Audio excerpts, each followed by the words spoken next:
My 62nd birthday should have been a celebration, but instead it became the night I will never forget. When my daughter saw the $100 bill I gave my granddaughter, she laughed in front of 200 guests and said, "What are you going to do with this money? Go shopping?"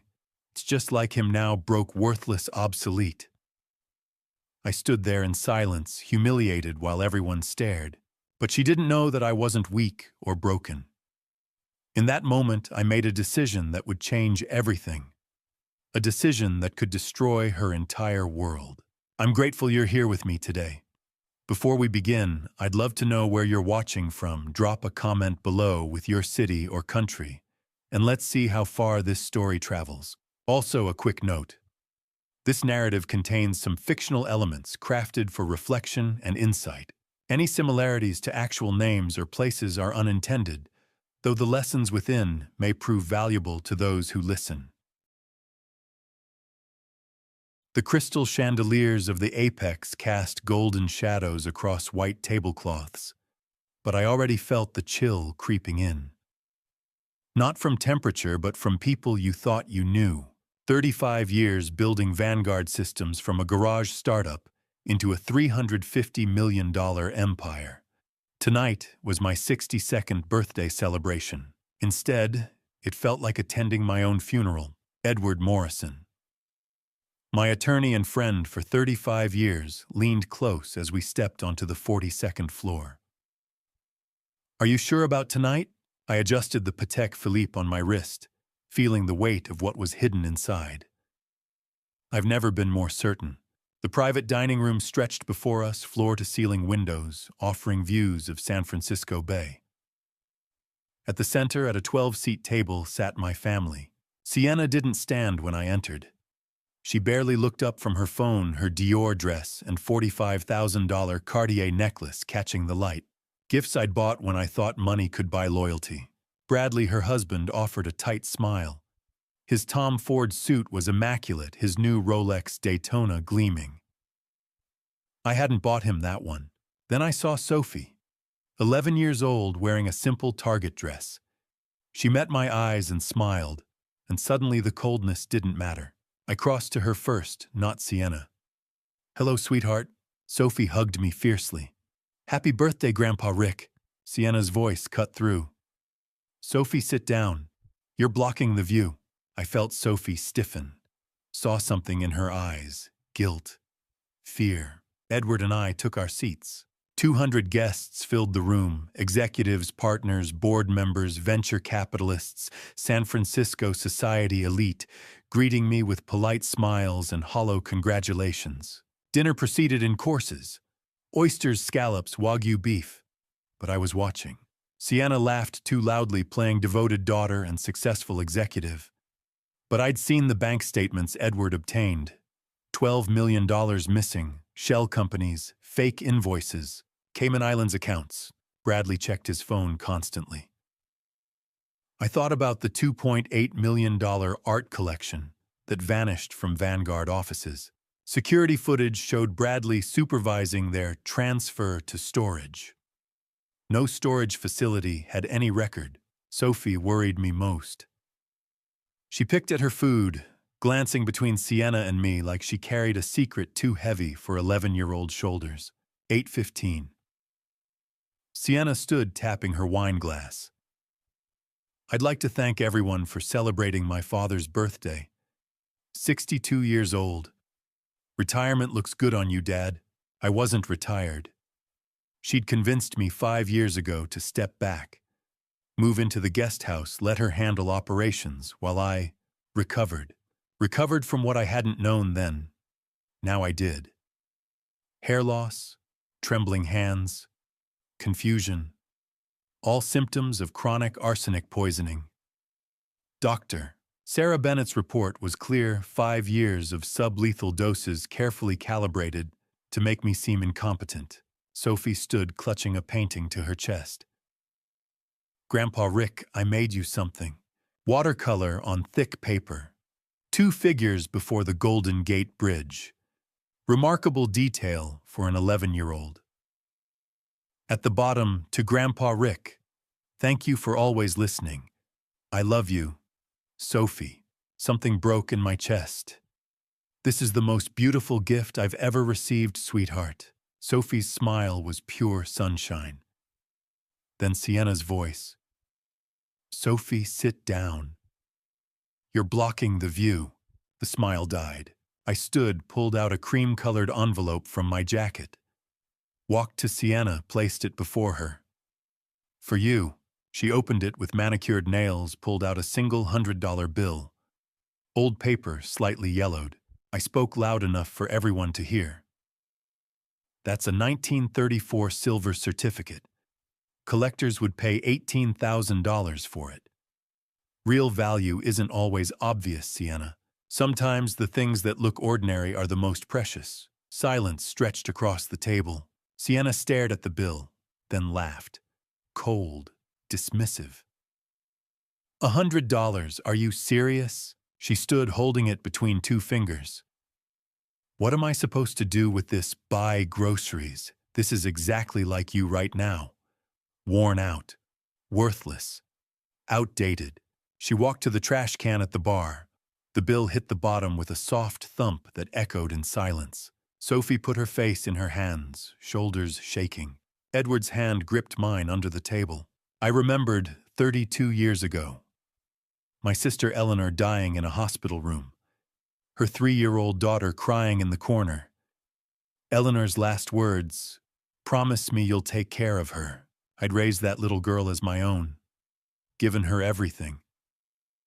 Tonight, she'd thrown me away in front of 200 people, but it wasn't the humiliation that decided things. It was Sophie's face. I stood, walked to the trash can, retrieved the $100 bill, folded it carefully, tucked it into my vest pocket. I turned to Sienna. "Thank you for clarifying things.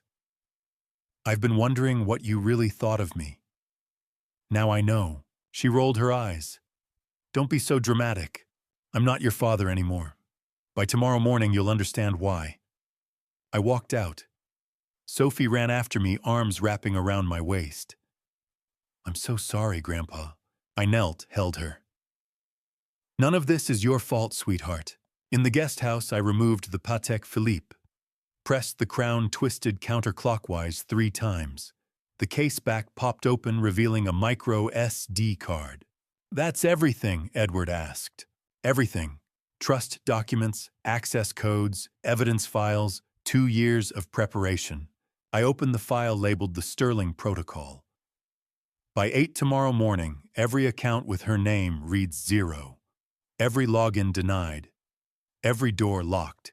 Are you ready for what comes next?" I thought about Sophie's painting, about the $100 bill, about 5 years of arsenic.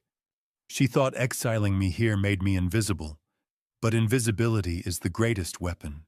Outside, the main house glowed. Sienna was celebrating, planning her next move.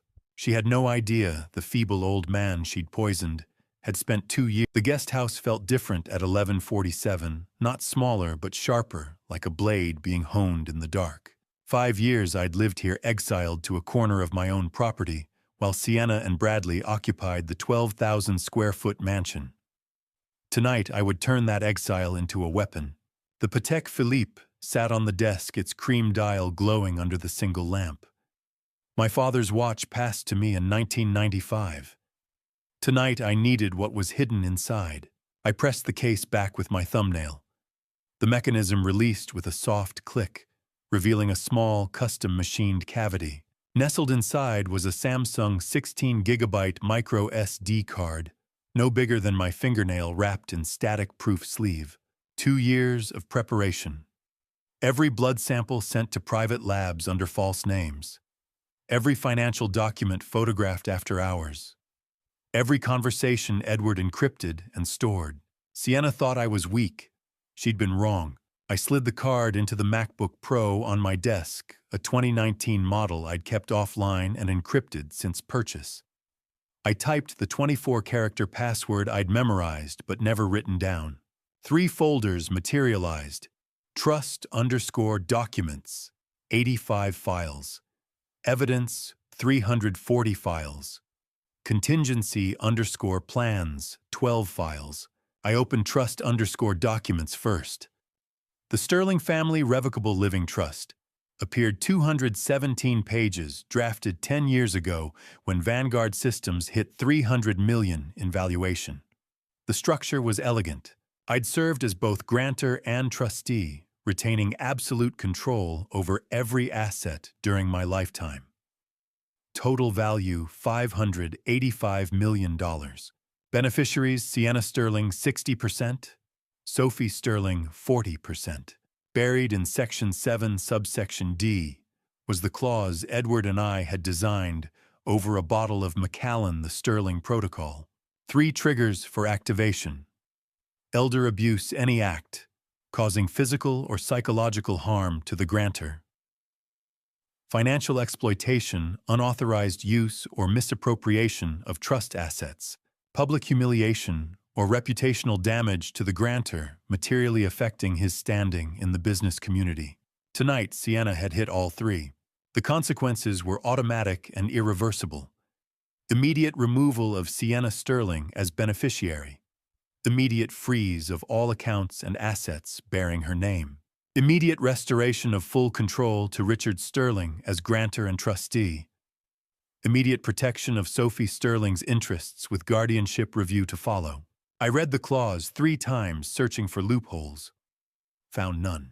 At 12:17, I called Edward's private line. He answered on the first ring. "You're sure?" His voice was steady, but I caught the edge beneath it. 35 years of friendship. He knew what this would cost me. I'm sure. She threw an $18,000 collector's note in the trash in front of 200 people because she thought it was worthless. She called me worn out and outdated. Sophie was crying, and Sienna didn't even look at her. "That's the public humiliation trigger," Edward said. "We'll need the others documented. I've got 2 years of blood work showing arsenic exposure. Samples stored at 3 different labs under sealed chain of custody. That's elder abuse. And I've got Marcus Whitmore's forensic accounting $12 million in embezzlement over 5 years. That's financial exploitation." $12 million, Edward's voice sharpened. "You didn't tell me it was that much. I wanted to be certain before I moved." I pulled up the evidence folder and scrolled through Marcus's files. Fake vendor invoices. Unauthorized wire transfers to offshore Cayman accounts.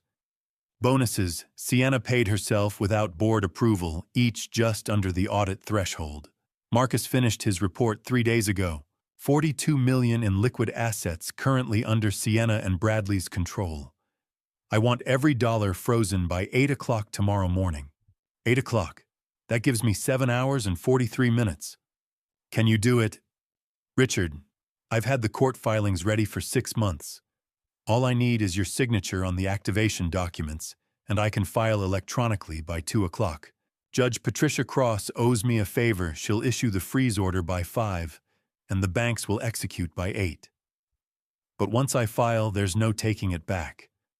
Sienna will lose everything: her access to Vanguard, her trust distributions, her credit cards, her apartment, her voting shares. Sophie's 40% will be protected, but Sienna's 60% reverts to you as grantor. Are you ready for that? I thought about Sophie's painting. A house with a red door and 2 stick figures holding hands. I thought about the way Sienna had smirked, dropping my father's banknote into the trash, the way Bradley had laughed, the way 200 guests watched while an 11-year-old girl realized her mother was capable of cruelty. I've been ready for 2 years. File the documents. Consider it done. Edward paused. There's one more thing. The board meeting tomorrow at 9. Sienna's going to walk in expecting to run the show. She holds 27% of Vanguard's voting shares, and she's been collecting proxies from smaller shareholders for weeks. She thinks she has the votes to push you out entirely.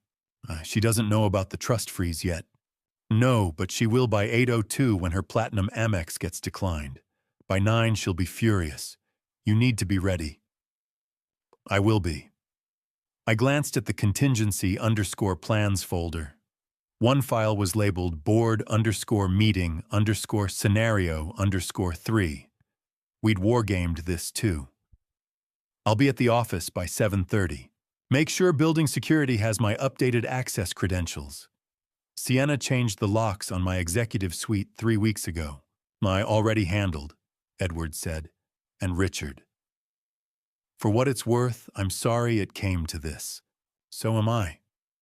I ended the call and closed the laptop. By 2:45, I'd packed a single bag and locked the guest house behind me.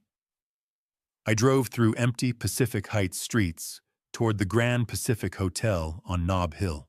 I'd reserved a penthouse suite under the name James Crawford paid cash, arranged for a 7 o'clock wake-up call.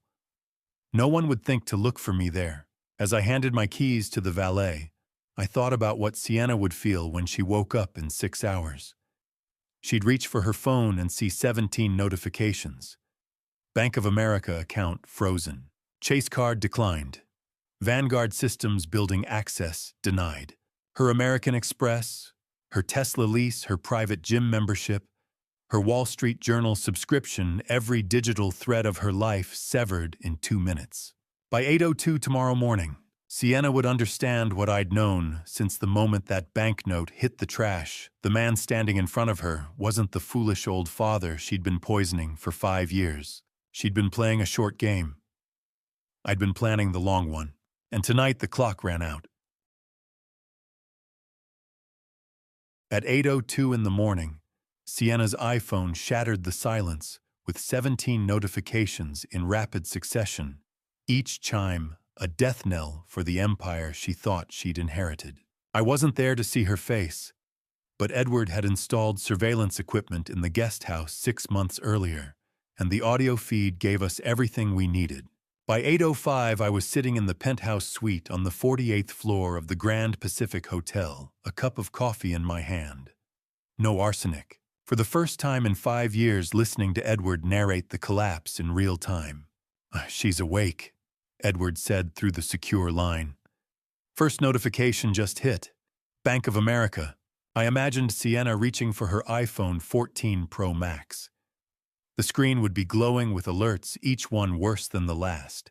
Bank of America account ending in 4782, balance $0.00. Morgan Stanley investment portfolio liquidated per trust directive. American Express Platinum suspended. Chase Sapphire Reserve account closed. Cayman International Bank account frozen. Contact administrator. Vanguard Systems building access. Login denied. Credentials revoked. 17 notifications. $42 million erased in 90 seconds. She's calling the bank, Edward reported. I heard Sienna's voice through his feed rising in pitch.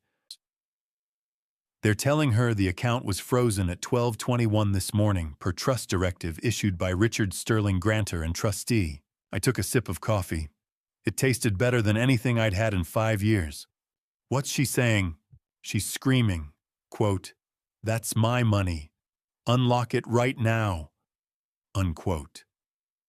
Edward paused. She's calling Morgan Stanley now. Same result. Now Chase. Now Amex. She just threw her phone at the bed. Screen's cracked. She's running downstairs, barefoot. I could picture it perfectly. The 2,500 square foot master bedroom, the California king bed, with $1,200 Egyptian cotton sheets. The walk-in closet full of Dior and Chanel. Sienna had lived like a queen, never wondering whether the kingdom beneath her feet was built on sand. Now the tide had come in.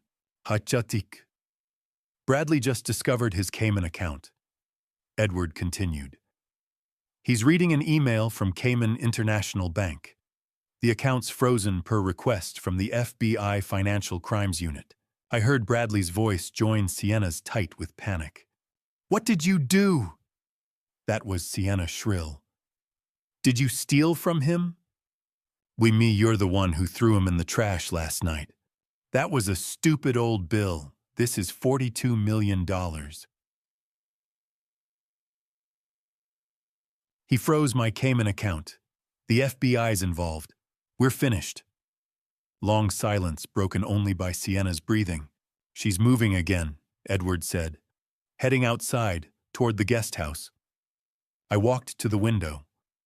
Somewhere below, Sienna was running across the courtyard toward the 600-square-foot prison she'd exiled me to 5 years ago. She'd find it empty. "Guest house is clean," Edward confirmed. "No clothes, no laptop, no documents, just the furniture."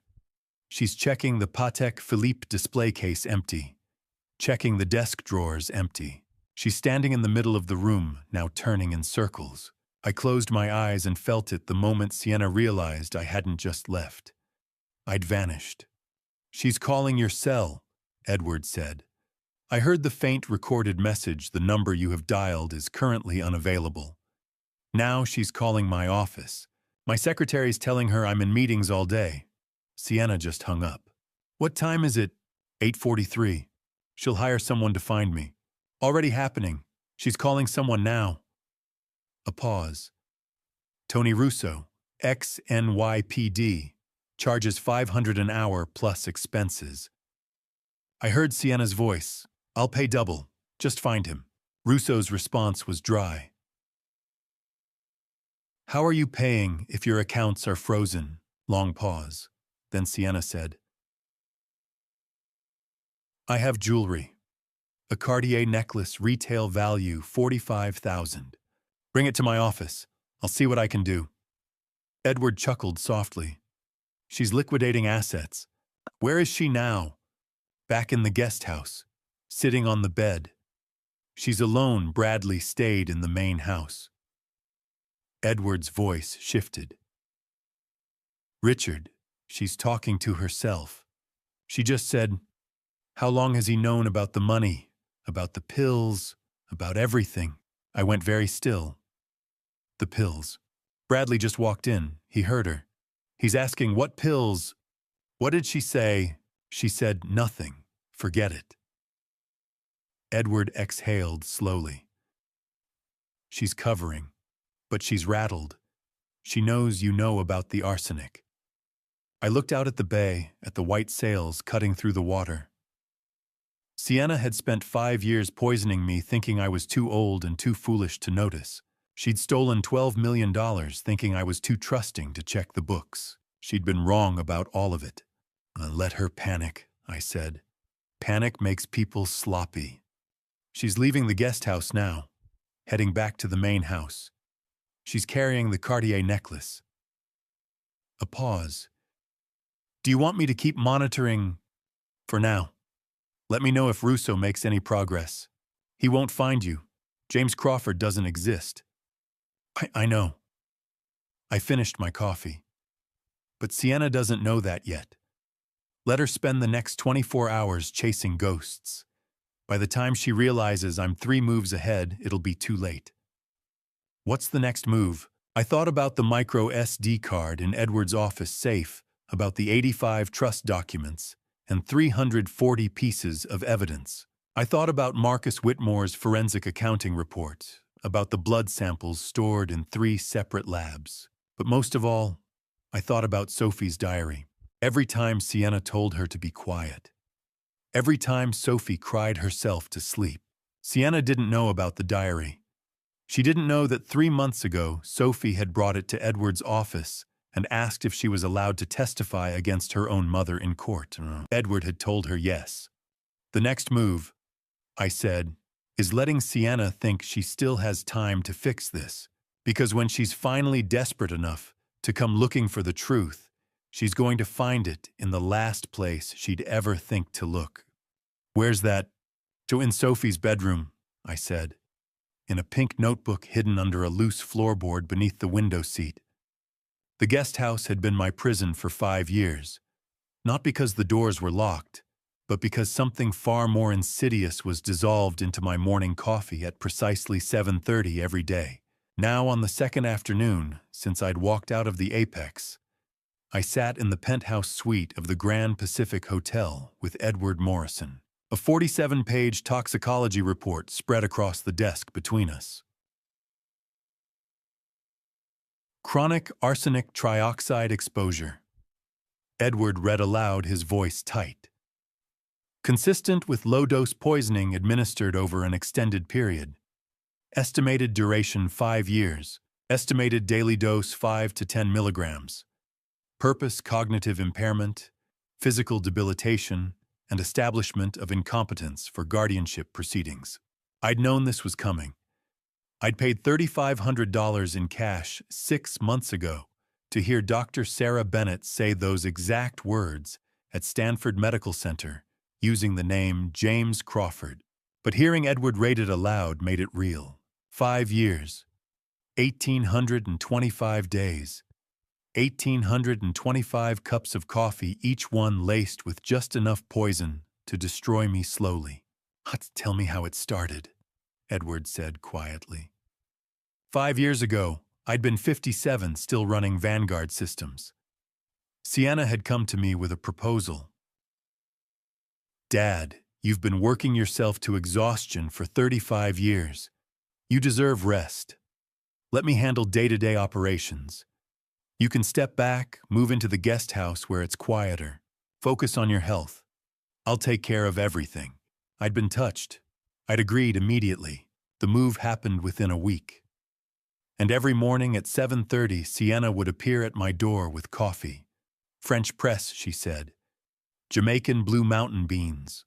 I want to make sure you start your day right, she'd told me, kissing my cheek. The symptoms started 2 months in. Fatigue, headaches, nausea, trembling hands, hair loss. My skin took on a grayish cast that made me look a decade older. Doctors ran tests and found nothing conclusive. Age-related decline, they said. Stress. Maybe early-stage Parkinson's. One neurologist suggested dementia. I'd believed them. For 4.5 years, I'd believed them. But 6 months ago, I'd knocked over my coffee cup before taking a sip and spent the day cleaning up. By evening, I realized something. I felt better. Clearer. The tremors had lessened. The fog had lifted. The next morning, Sienna brought coffee as usual. I drank it. By noon, the symptoms were back. I'm an engineer. I understand patterns. The following week, I drove to Stanford Medical Center. I paid cash and used the name James Crawford. I asked for a comprehensive toxicology panel. Dr. Sarah Bennett called me 3 days later. Mr. Crawford, your arsenic levels are significantly elevated. This is consistent with chronic low-dose exposure over a prolonged period. Someone is poisoning you. How long? Based on your levels, I'd estimate 4 to 5 years. The doses are calibrated carefully enough to cause serious symptoms and cognitive impairment, but not enough to kill you quickly. Whoever's doing this knows exactly what they're doing. What's the goal? In cases like this, usually to establish incompetence. The symptoms mimic dementia, Alzheimer's, Parkinson's. If someone wanted to have you declared mentally unfit, this would be an effective method.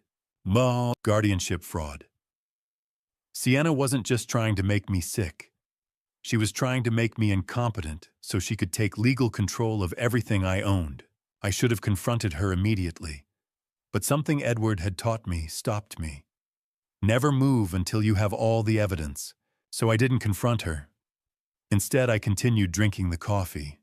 I let her think her plan was working, and in secret, I began collecting samples, blood, hair, urine, and portions of the coffee itself, which I stored in a hidden freezer compartment.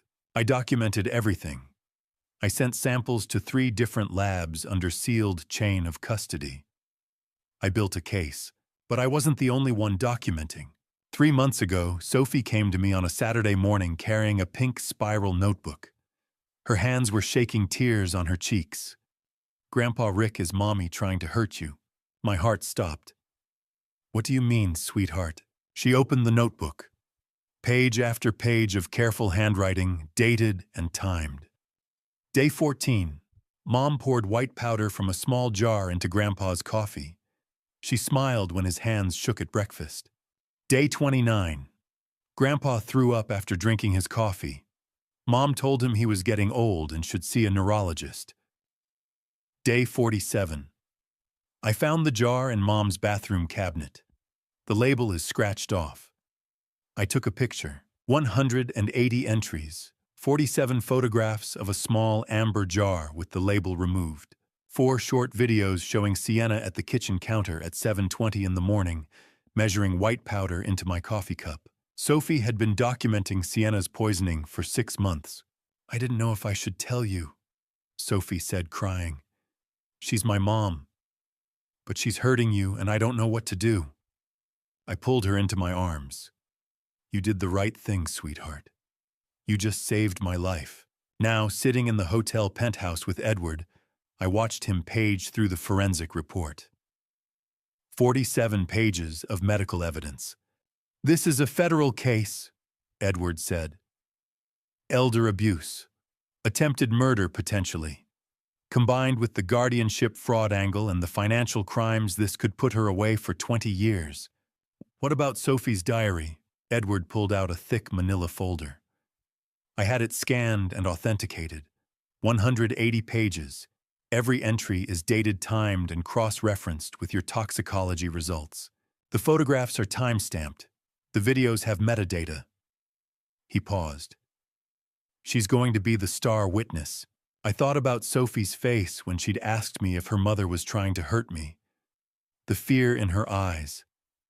The way she'd promised she wouldn't let Sienna hurt me anymore. 32 years ago, I'd promised my dying sister I'd raise her daughter as my own. I'd kept that promise. I'd given Sienna everything, and she'd repaid me by poisoning me for 5 years, forcing her own daughter to become a witness to her crimes. But Sophie, my true granddaughter, had used her courage to save me. I walked to the window looking out over the city. Somewhere out there, Sienna was scrambling, still trying to figure out where I'd gone. She had no idea that in 36 hours, I'd walk into a federal courtroom with 47 pages of toxicology evidence and 180 pages of an 11-year-old's diary, and destroy her completely. "What's next?" I asked. Edward closed the folder. "Tomorrow we meet with the federal prosecutor. Then we spring the trap." I looked down at the evidence. 47 pages of medicine. 180 pages of a child's love. Together, they were a weapon Sienna couldn't survive.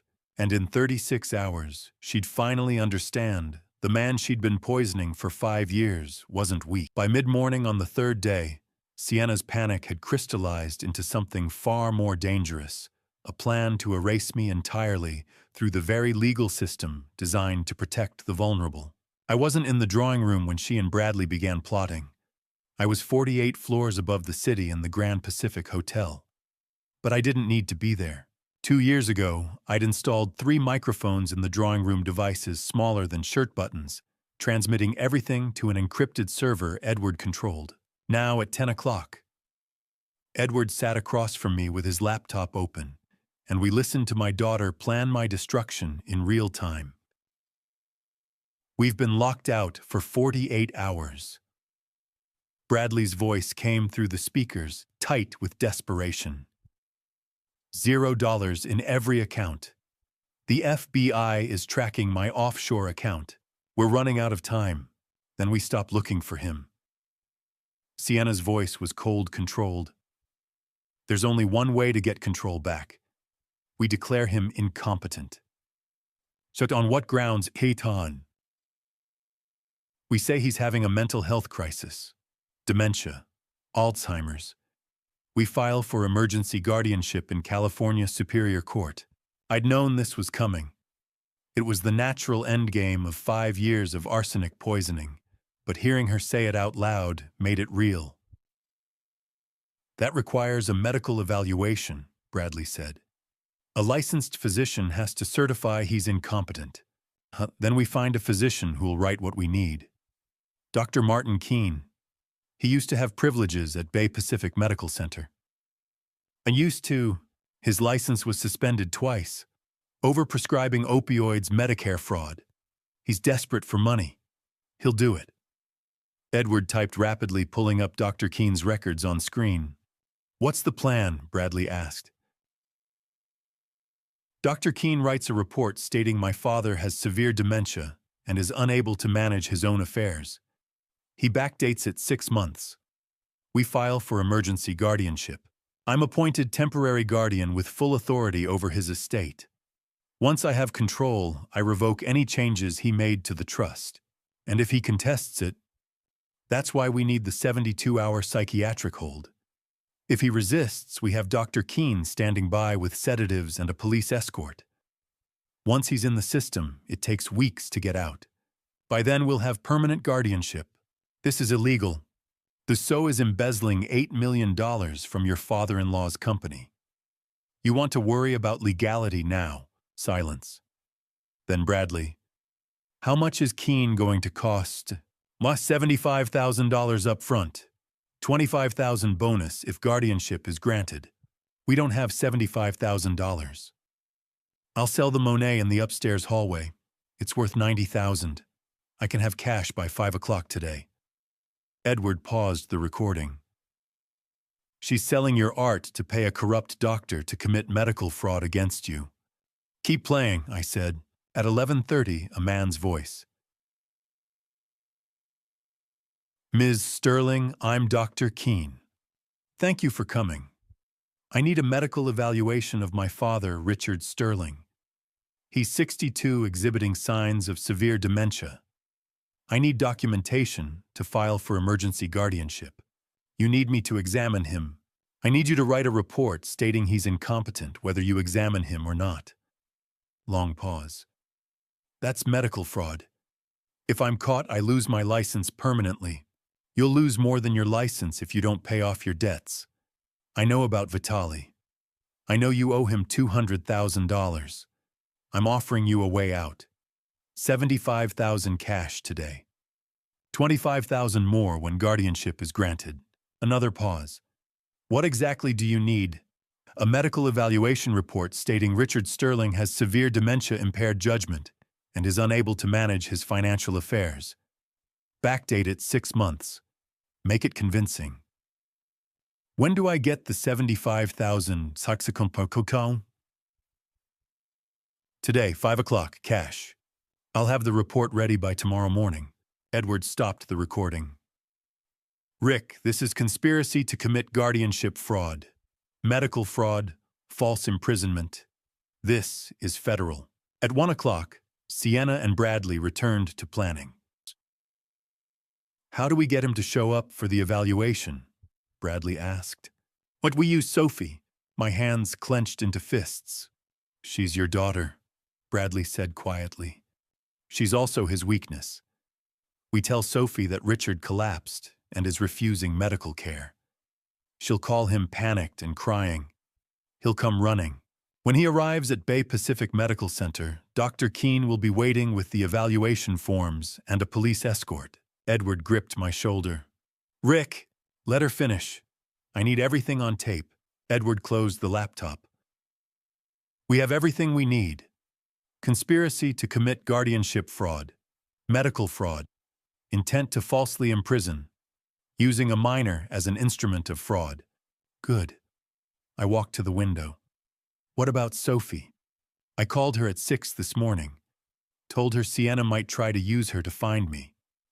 She knows to play along, but not to actually call me. And Dr. Keene, he's the weak link.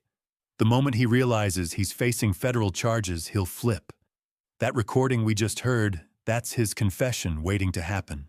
Edward stood beside me. How did you know she'd go this route? Because it's the only route left. The arsenic was never meant to kill me. It was meant to make me look like I had dementia so she could take guardianship. I forced her hand. Now she's desperate. And desperate people make mistakes. Why, she's planning to use her own daughter. Sophie documented 5 years of poisoning to save me. Sienna's planning to weaponize Sophie's love to destroy me. That's the difference between them. What's next? We let Sienna execute her plan. Let her pay Dr. Keene. Let her file the petition. And when it all falls apart, we'll have everything we need to bury her in federal court. I looked at the screen one last time. Every word was evidence. Every plan was a confession. And this isn't a bluff, Edward, I said. This is a siege. And we've already surrounded them. Edward's war room occupied the entire 47th floor of the Harrington and Sterling building, a fortress of mahogany glass, and the kind of legal precision that only 35 years of friendship could forge. By 3:30 that afternoon, I stood at the floor-to-ceiling windows overlooking San Francisco Bay, while behind me, Edward assembled the team that would destroy Sienna's conspiracy from the inside out. The conference room stretched 30 feet, dominated by a 12-seat table of reclaimed California redwood. 4 people sat waiting, each one a specialist Edward had recruited over the past 6 months. I'd met none of them until today. That was intentional. Team Edward said, standing at the head of the table, "We're building a federal elder abuse case against Sienna Sterling.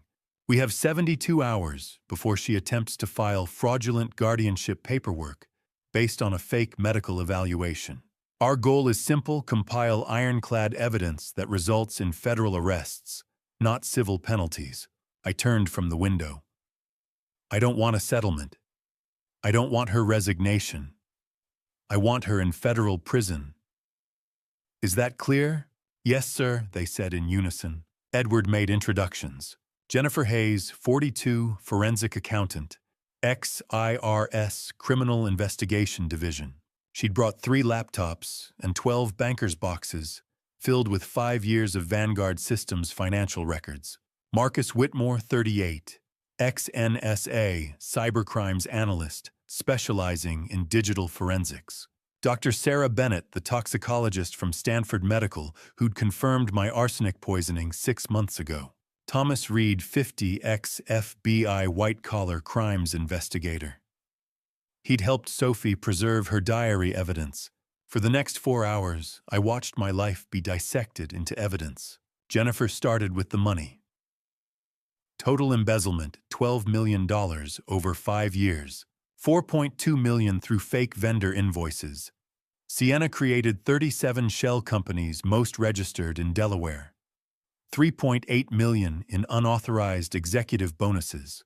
$4 million in direct offshore transfers to Cayman International Bank. We have paper trails for every dollar. Dr. Bennett went next. Arsenic trioxide. Veterinary grade. I analyzed 24 blood samples Richard provided over 6 months, plus hair samples showing 5 years of growth, 12 urine samples, and 6 coffee samples from his freezer. The dosage was 5 to 10 milligrams daily, sublethal, but high enough to cause chronic symptoms mimicking dementia. The sample matches the coffee residue at 99.8% certainty. This is classic elder abuse via poisoning designed to establish incompetence for guardianship fraud. Marcus Whitmore's findings were devastating. She documented her own conspiracy, deleted emails between Sienna and Bradley. He's getting weaker. Another 6 months and we can file for guardianship. I found a draft guardianship petition on her laptop from 6 months ago. Her browser history: how to prove someone has dementia. Emergency guardianship, California. Text messages between Sienna and her lover, Dominic. Once I get control of the trust, we can travel anywhere. But Thomas Reed's presentation hit hardest. He opened Sophie's diary and read aloud. Yanda, day 47. Mom poured the white powder again this morning. Grandpa's hands shook so bad he dropped his coffee cup. She smiled. I don't understand why she's happy when he's sick. Thomas looked up. 180 entries, 47 photographs, 4 video clips showing Sienna pouring powder into Richard's coffee. I've worked elder abuse cases for 20 years. I've never seen evidence this compelling. A jury will weep. By 8:30 we had the full picture. Edward stood. Now we set the trap. He laid out the plan with chess grandmaster precision. Phase 1, we let Sienna execute her conspiracy. Tomorrow she'll call Sophie and lie, say Richard's having a medical emergency. Sophie will play along, but won't actually call Richard. Phase 2, we send a body double to the hospital. James Crawford, professional stage actor who looks enough like Richard. Dr. Keene will perform his fraudulent examination, write his fake report, and sign it. The moment he signs, FBI agents waiting in the next room will arrest him. By Phase 3, Sienna and Bradley arrive thinking their plan succeeded. The FBI arrests them. Richard appears with the evidence binders, 847 pages compiled. Every transaction, every lab result, every diary entry, every email. By Phase 4 emergency court hearing within 24 hours, we present everything: poisoning, embezzlement, guardianship fraud, conspiracy. The judge issues no bail detention. At 9 o'clock, I called Sophie on the burner phone. Tomorrow your mom might call and say I'm very sick. She'll ask you to call me and tell me to go to the hospital. Can you pretend to believe her but don't actually call me? I understand. You're setting a trap. You're so smart. I love you. I love you too, Grandpa. And I'm glad you're finally fighting back. She deserves this. My throat tightened. You saved my life, Sophie. I'll never forget that. At 10 o'clock, we left the building through the underground garage. Edward had chartered a Gulfstream through a shell company. 25 minutes later, I was touching down at Napa County Airport. Edward had a safe house there, a vineyard estate where I could prepare the final evidence binders without surveillance. By 11:30, I was on a secure video call with Edward. Everything's ready, he said.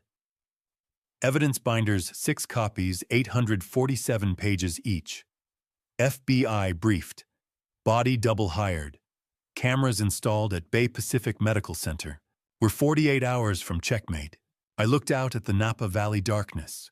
Sienna thought she was clever, I said.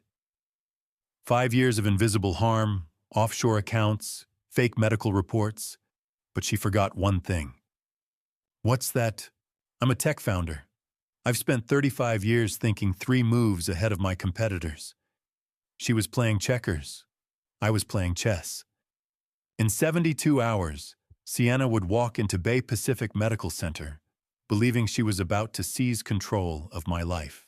Instead, she'd step directly into a federal crime scene with FBI agents recording every word, Dr. Keene turning state's witness, and 847 pages of evidence waiting to bury her. The hospital trap was set. The morning of day 4 arrived with the kind of clarity that comes before a storm. Sienna believed she was setting a trap, but she had no idea she was walking into mine. I watched the sunrise from the second-floor window of Edward's Napa safe house, a glass of coffee in my hand. No arsenic, just Colombian dark roast, and waited for my phone to buzz. Sophie's text arrived at 9:17, saying Sienna had called exactly as predicted. She told her mother she'd help playing her role perfectly. 15 minutes earlier, Sophie had been sitting in her dorm room at Harrington Prep Academy when her phone rang. She'd taken a deep breath and answered with just the right amount of concern in her voice. Sienna's voice had been pitched perfectly worried and loving and desperate. Sophie, sweetheart, it's Grandpa Rick. He's very sick. He called me this morning. He was confused, having chest pains. I'm worried he's having a heart attack, but he won't go to the hospital. Sophie had let her voice tremble just enough. Oh no. Is he okay? The conversation had proceeded exactly as I'd predicted. Sienna asked Sophie to call me and convince me to go to Bay Pacific Medical Center where Dr. Keene would be waiting. Sophie had played along, perfectly pretending she didn't have my new number, promising she'd help when I called her. After the call ended, Sophie had whispered to herself, not knowing Edward had been recording from her phone's backup system. Sorry, Mom, but Grandpa Rick told me you'd lie. And he was right. My 11-year-old granddaughter was braver than most adults I knew. Later that morning, I listened through Edward's laptop as Sienna reported to Bradley in the Pacific Heights drawing room. The hidden microphones we'd planted 2 years ago were still functioning perfectly, capturing every word of her triumph. Sophie agreed. Sienna said, "She'll call Richard when he contacts her." Bradley's voice was tense and skeptical. What if he doesn't contact her? Sienna sounded supremely confident. He will. He's obsessed with that kid. Give it 24 hours, he'll call her to check in.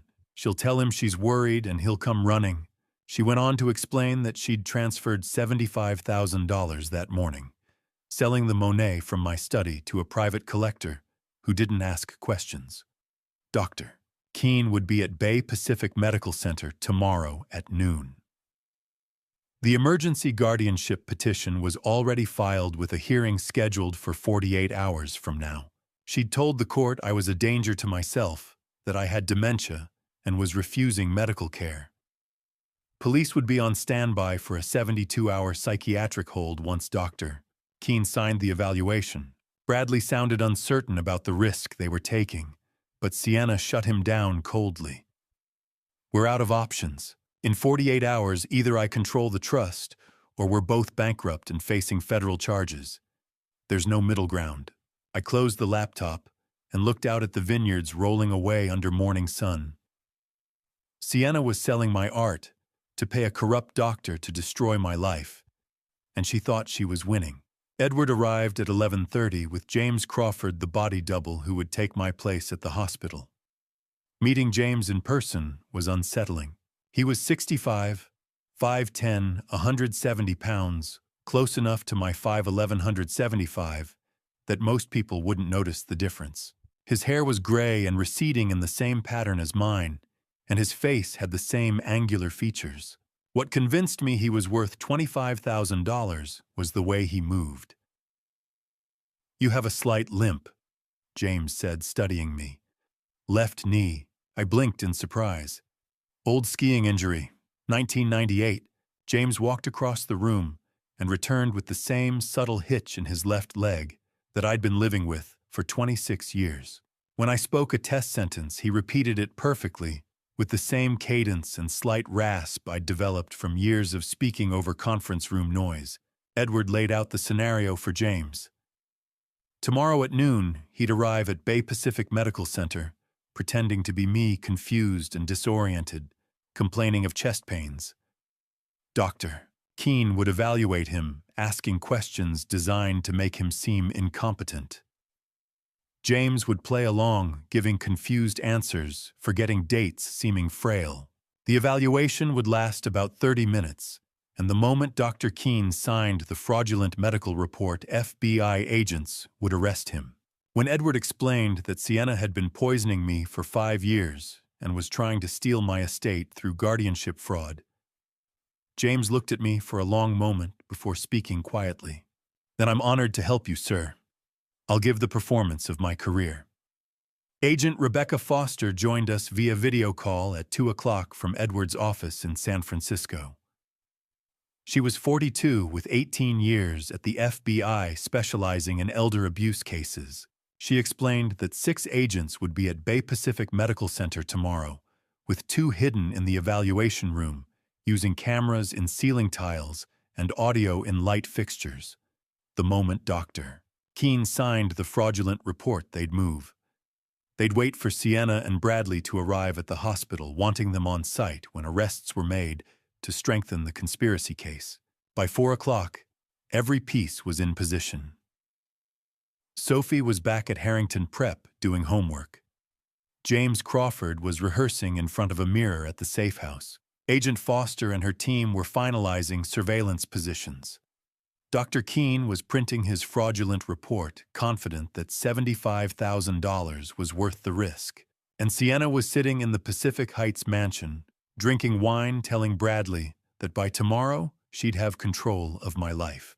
I stood at the window, watching the sun sink toward the Pacific, thinking about the first time I'd held Sienna as a 3-year-old child after my sister died. I'd promised her I'd never let anything hurt her, and I'd kept that promise for 32 years. Tomorrow I'd break it, because the hospital wouldn't be a trap for me. It would be a crime scene for her. The silver Tesla Model S pulled into Bay Pacific Medical Center's emergency entrance at 11:47 on the morning of Day 5, and the man who stepped out looked exactly like me, sounded exactly like me, and was about to become the star witness in a federal crime. I watched it happen through Edward's laptop from his office 42 floors above San Francisco's financial district. The video feed came from Agent Foster's surveillance van parked across from the hospital, and the image quality was sharp enough that I could see James Crawford's face as he climbed out wearing my navy sweater and gray slacks.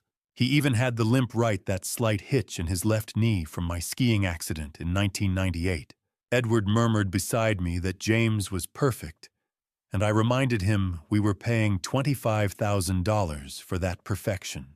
A hospital volunteer approached James at the entrance, asking if she could help. Through the audio feed, I heard James let confusion cloud his voice as he explained he was supposed to see Dr. Keene, that his daughter said he needed to be here. The volunteer directed him to the third-floor evaluation room 3B, and James limped toward the elevator with every movement matching mine perfectly. By 11:55, James had reached the third floor where a nurse appeared. Agent Linda Hayes was 38, undercover FBI, wearing scrubs and a name tag that identified her as Linda R.N. She greeted James professionally and led him into evaluation room 3B with perfect concern for his confused state. The moment the door closed, Edward's laptop screen split into 5 video feeds. Camera 1 was mounted in the smoke detector on the ceiling, giving a wide-angle view of the entire room. Camera 2 was hidden in the wall clock above the examination table, capturing close-ups of faces. Camera 3 was positioned in the blood pressure machine, angled to catch both men's expressions. Camera 4 was concealed in a tissue box on Dr. Keene's desk for a side view, and Camera 5 was a pen camera Agent Hayes had positioned on a shelf before leaving, capturing the doorway. Agent Foster's voice came through the laptop speaker, confirming they had 5 angles with audio from 3 sources recording everything in 4K resolution. Marcus's keylogger was active, ready to capture every keystroke once Dr. Keene started typing his report. Dr. Keene entered the room at noon, exactly looking nervous, with a smile too wide and a handshake too firm. He was a man about to commit a federal crime for $75,000, and some part of him knew it was wrong. He pulled up a chair across from James and began the evaluation with basic questions. James played his role flawlessly, showing confusion about the date and year, unable to remember the hospital's name, trailing off when asked about what Vanguard systems made. Every answer was carefully calibrated to suggest severe cognitive impairment while staying believable. When Dr. Keene asked the key question about managing finances, James delivered the perfect response, saying Sienna handled everything because she was very smart and took care of all the accounts. Dr. Keene wrote furiously, building his fraudulent case with each confused answer James provided. The evaluation lasted 23 minutes. In that time, Dr. Keene had documented enough fabricated evidence to have me declared incompetent and strip me of every legal right I possessed. Except the man he'd evaluated wasn't me. At 12:25, Dr. Keene moved to a private office and opened his laptop. Through Marcus Whitmore's keylogger, we watched him type his fraudulent report in real time. The psychiatric evaluation was comprehensive and damning, stating I was disoriented to time and place, had severe memory impairment, poor insight and judgment, and was unable to manage my own finances. His diagnosis was major neurocognitive disorder, moderate to severe, with an immediate recommendation for emergency guardianship and a 72-hour psychiatric hold because I was a danger to myself. He printed the document, reviewed it, and picked up his pen. At 1:15, Sienna and Bradley walked into the hospital lobby. I watched them through the entrance camera, seeing Sienna's triumphant, cold smile as she told Bradley that Dr. Keene had texted confirming the evaluation was done. She explained that I had shown up confused and disoriented, unable to remember basic facts, and the report was ready for them to pick up and file with the court. By tonight, she said she'd have guardianship. They walked toward the elevator, and I could hear Sienna continuing her victory speech. By tomorrow, the trust would be hers, the company would be hers, everything would be hers. When Bradley asked about me, she explained the 72-hour psychiatric hold with casual cruelty, saying that by the time I got out, the court order would be final and I'd be powerless. The elevator doors closed as they rode up to the third floor. Edward looked at me and said that Sienna had just entered the building and Dr. Keene was about to sign. I kept my eyes on the screen watching Dr. Keene's hand hover over the signature line and told Edward to let him sign. The moment his pen touched that paper, it would be a federal crime. And when Sienna walked into that room, she'd become a co-conspirator. Edward's voice was quiet as he asked if I was ready for this, reminding me that once the FBI moved, there would be no going back, and Sienna would go to prison. I thought about 5 years of arsenic poisoning, about $12 million stolen, about an 11-year-old girl who'd spent 6 months documenting her mother's crimes because no one else would believe her. I told Edward that Sienna had poisoned me for 5 years, that she was ready for prison, and I was ready to watch. On the laptop screen, the clock ticked toward 1:30. Dr. Keene leaned forward, the fraudulent report spread in front of him, and reached for his pen. In the adjacent room, Agent Foster's hand moved to her radio. In the elevator, Sienna and Bradley rose toward the third floor, seconds away from what they believed would be their victory. The pen touched paper. Edward's laptop screen flickered once. Agent Foster's voice crackled through the speaker with 2 words, "Signature confirmed." Then everything went silent. Before I reveal what happens when those hospital doors open, I need to know you're still with me. Comment below and tell me on a scale of 1 to 10, how curious are you about what Richard does next? I want to see those numbers. Also, a quick note. The story ahead contains some dramatized elements that may not reflect actual events. If you'd prefer not to continue, feel free to pause here. The silence lasted 3 seconds after Agent Foster's voice crackled through Edward's laptop, confirming the signature. Then the door to room 3C burst open, and 6 FBI agents flooded in, with weapons drawn and badges raised. Dr.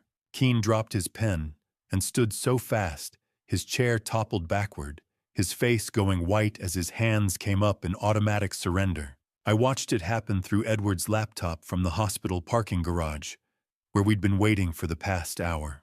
The camera feed showed Agent Foster stepping forward with her badge, identifying herself and announcing Dr. Keene was under arrest for medical fraud conspiracy to commit elder abuse and falsification of medical documents.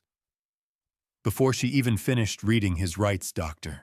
Keene was already trying to save himself by shouting that Sienna Sterling had hired him and paid him $75,000. Agent Foster's expression didn't change as she informed him they had recorded everything and he'd just become a witness in a federal case. When Dr. Keene asked if the old man he'd evaluated was really Richard Sterling, she told him no, it was an actor, and the real Richard Sterling was very much competent and waiting to press charges. Edward closed the laptop and told me that Sienna's elevator should be arriving on the 3rd floor right about now. We took the stairs 3 flights up, moving fast but quiet. And by the time we reached the 3rd floor corridor, Sienna and Bradley were stepping out of the elevator with smiles on their faces and confidence in their walk. Sienna was saying something to Bradley about picking up the report when she saw the FBI agents in the hallway and froze mid-sentence. Agent Foster stepped forward with her badge raised and announced that Sienna Sterling was under arrest for conspiracy to commit guardianship fraud, elder abuse embezzlement, and wire fraud. Sienna laughed nervously, trying to insist this was insane, and she was just here to pick up her father's medical evaluation. Agent Foster cut through her denial with cold precision, explaining that her father was not here, that the man Dr. Keene evaluated was an actor named James Crawford, and they had video and audio recordings of her hiring Dr. Keene to write a fraudulent report for $75,000. The color drained from Sienna's face as Agent Foster turned to Bradley and arrested him for embezzlement, wire fraud, and accessory to elder abuse. Bradley backed away, protesting that he didn't do anything, that it was all Sienna, but Agent Miller had him in handcuffs before he could retreat another step. Sienna was shouting now, as Agent Foster cuffed her, demanding to see her father and insisting he was sick and needed her. That's when I stepped out from the alcove where I'd been waiting with Edward and the attorneys. My voice was calm and cold and empty of everything, except the weight of what she'd done as I told her I was right here, and not sick at all, that I'd never been more clear-headed in my life. She turned and saw me, and her mouth fell open, unable to process what she was seeing. I was wearing a tailored navy suit that fit perfectly because I'd gained back 15 pounds since I stopped drinking poisoned coffee. My hands were steady with no tremors. My hair was full and gray instead of thin and patchy, and I stood straight with no confusion in my eyes. I stepped closer and told her I was healthy because 6 months off, arsenic would do that. When she whispered the word arsenic like it was foreign, I explained with clinical precision how she'd been putting it in my coffee every morning for 5 years, just enough to make me seem confused and frail and incompetent, so she could set up guardianship fraud. She tried to deny it, but I cut through her lies. Sophie had documented everything I told her. 180 diary entries, photographs, videos. Dr. Bennett's toxicology report would be entered into evidence, and the FBI had recordings of her conspiring with Bradley and Dr. Keene in the drawing room where I'd installed microphones 2 years ago. Tears started down her cheeks as she tried to call me Dad, but I told her not to use that word because I wasn't her father biologically or legally. Edward would be handing Agent Foster a sealed envelope containing DNA evidence from 15 years ago, and when they opened it, she'd learned she had 0 inheritance rights under the Sterling family trust. Agent Foster pulled out a tablet and played the recordings. Sienna's own voice filled the corridor, conspiring to declare me incompetent, hiring Dr. Keene for cash planning to use Sophie as bait.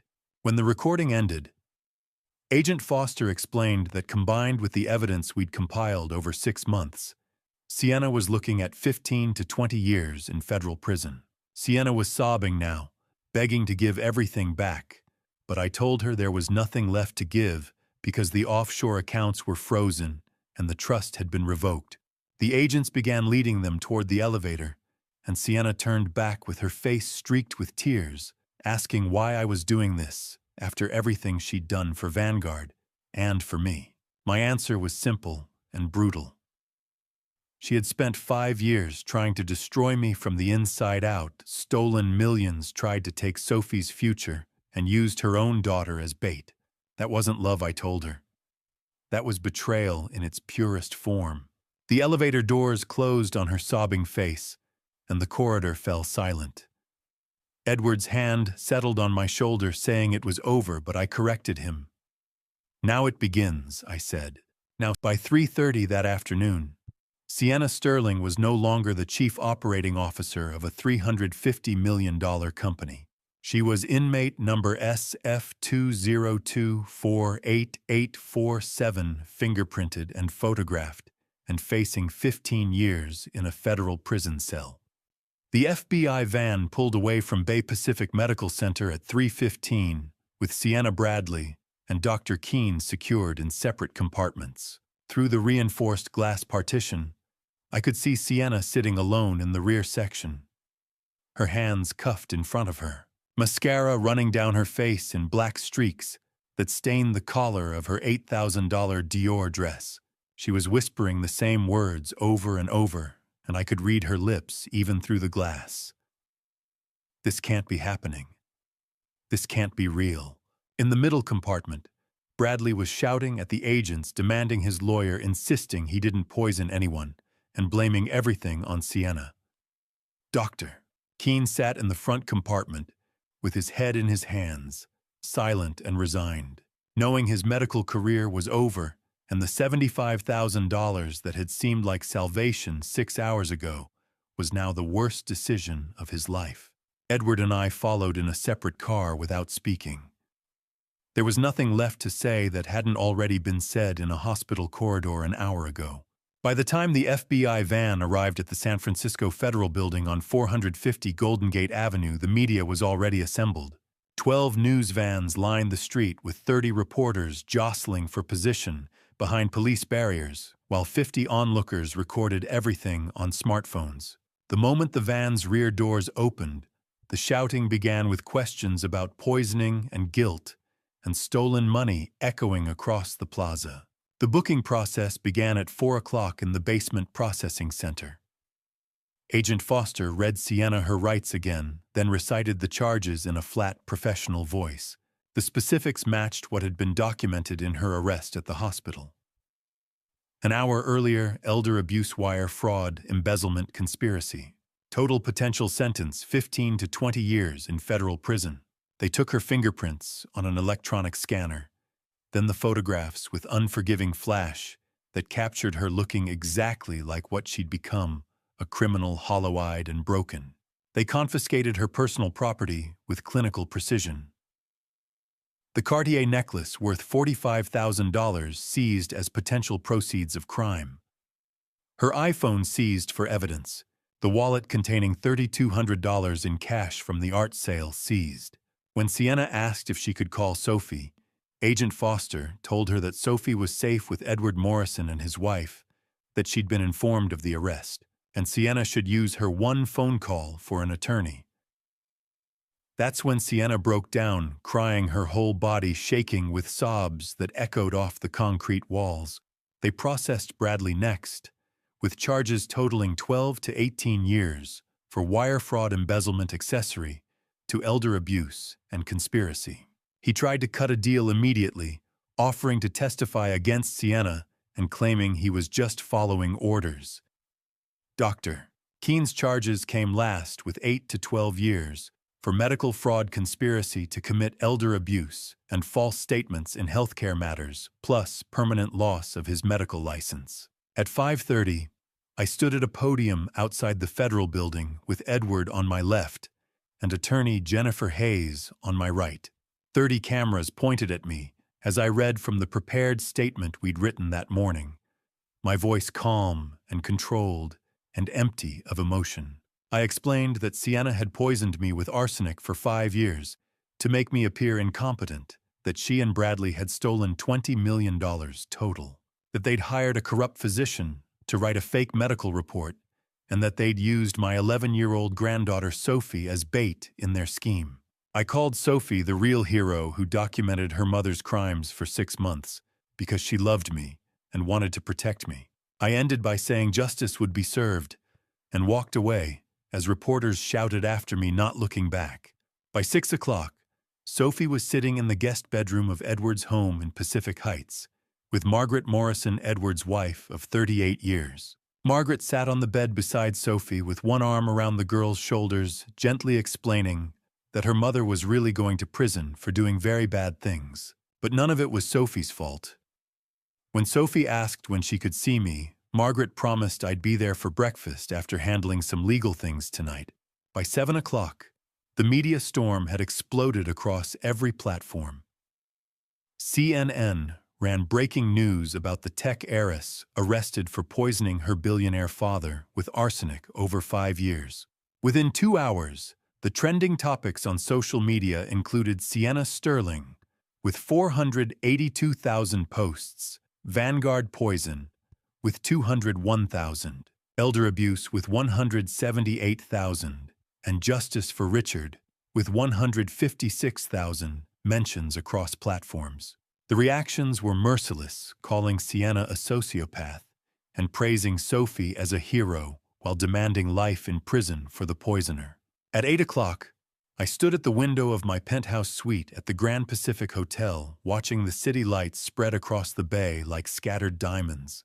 Edward entered with 2 glasses of scotch and told me the prosecutors wanted to meet tomorrow morning to offer Sienna a plea deal of 15 years if she pleaded guilty to all charges. When he asked what would happen if she refused, I told him she'd face trial and get 20+ years with the evidence we had. I told Edward to let her choose because I was done choosing for her. Edward mentioned one more thing: tomorrow we'd present the DNA evidence. I thought about the envelope in Edward's safe containing the test I'd ordered 15 years ago when Sienna was 20, and I'd needed to update the trust documents.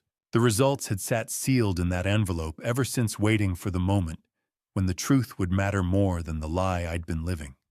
I told Edward I'd been ready for 15 years. By 8 o'clock that evening, Sienna's mugshot was circulating on every news channel showing inmate number SF2-02488847 with hollow eyes and running mascara. The media had the poisoning story, the embezzlement figures, the corrupt doctor, and the 11-year-old hero. But they didn't have the final twist, the DNA test, that would prove Sienna had never been my daughter at all. Tomorrow in federal court, that truth would destroy the last shred of identity she had left. And I would watch knowing that sometimes justice requires not just punishment, but the complete dismantling of a lie. The evening settled over the San Francisco Federal Building, with a weight that felt like the final act of a play rehearsed for years. Edward and I sat in the observation room on the 4th floor, watching 3 separate interrogation feeds displayed on a wall-mounted monitor array.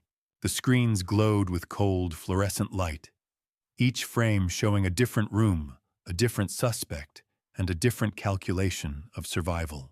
Room 1 held Dr. Martin Keene slumped in a metal chair with his public defender, Robert Hayes, beside him.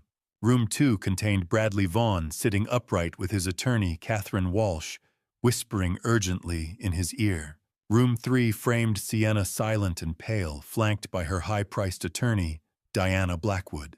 Edward leaned back and crossed his arms, explaining that Agent Foster would ask them all the same question tonight, about how much they wanted to save themselves. The order they answered would determine who spent the next 2 decades in federal prison.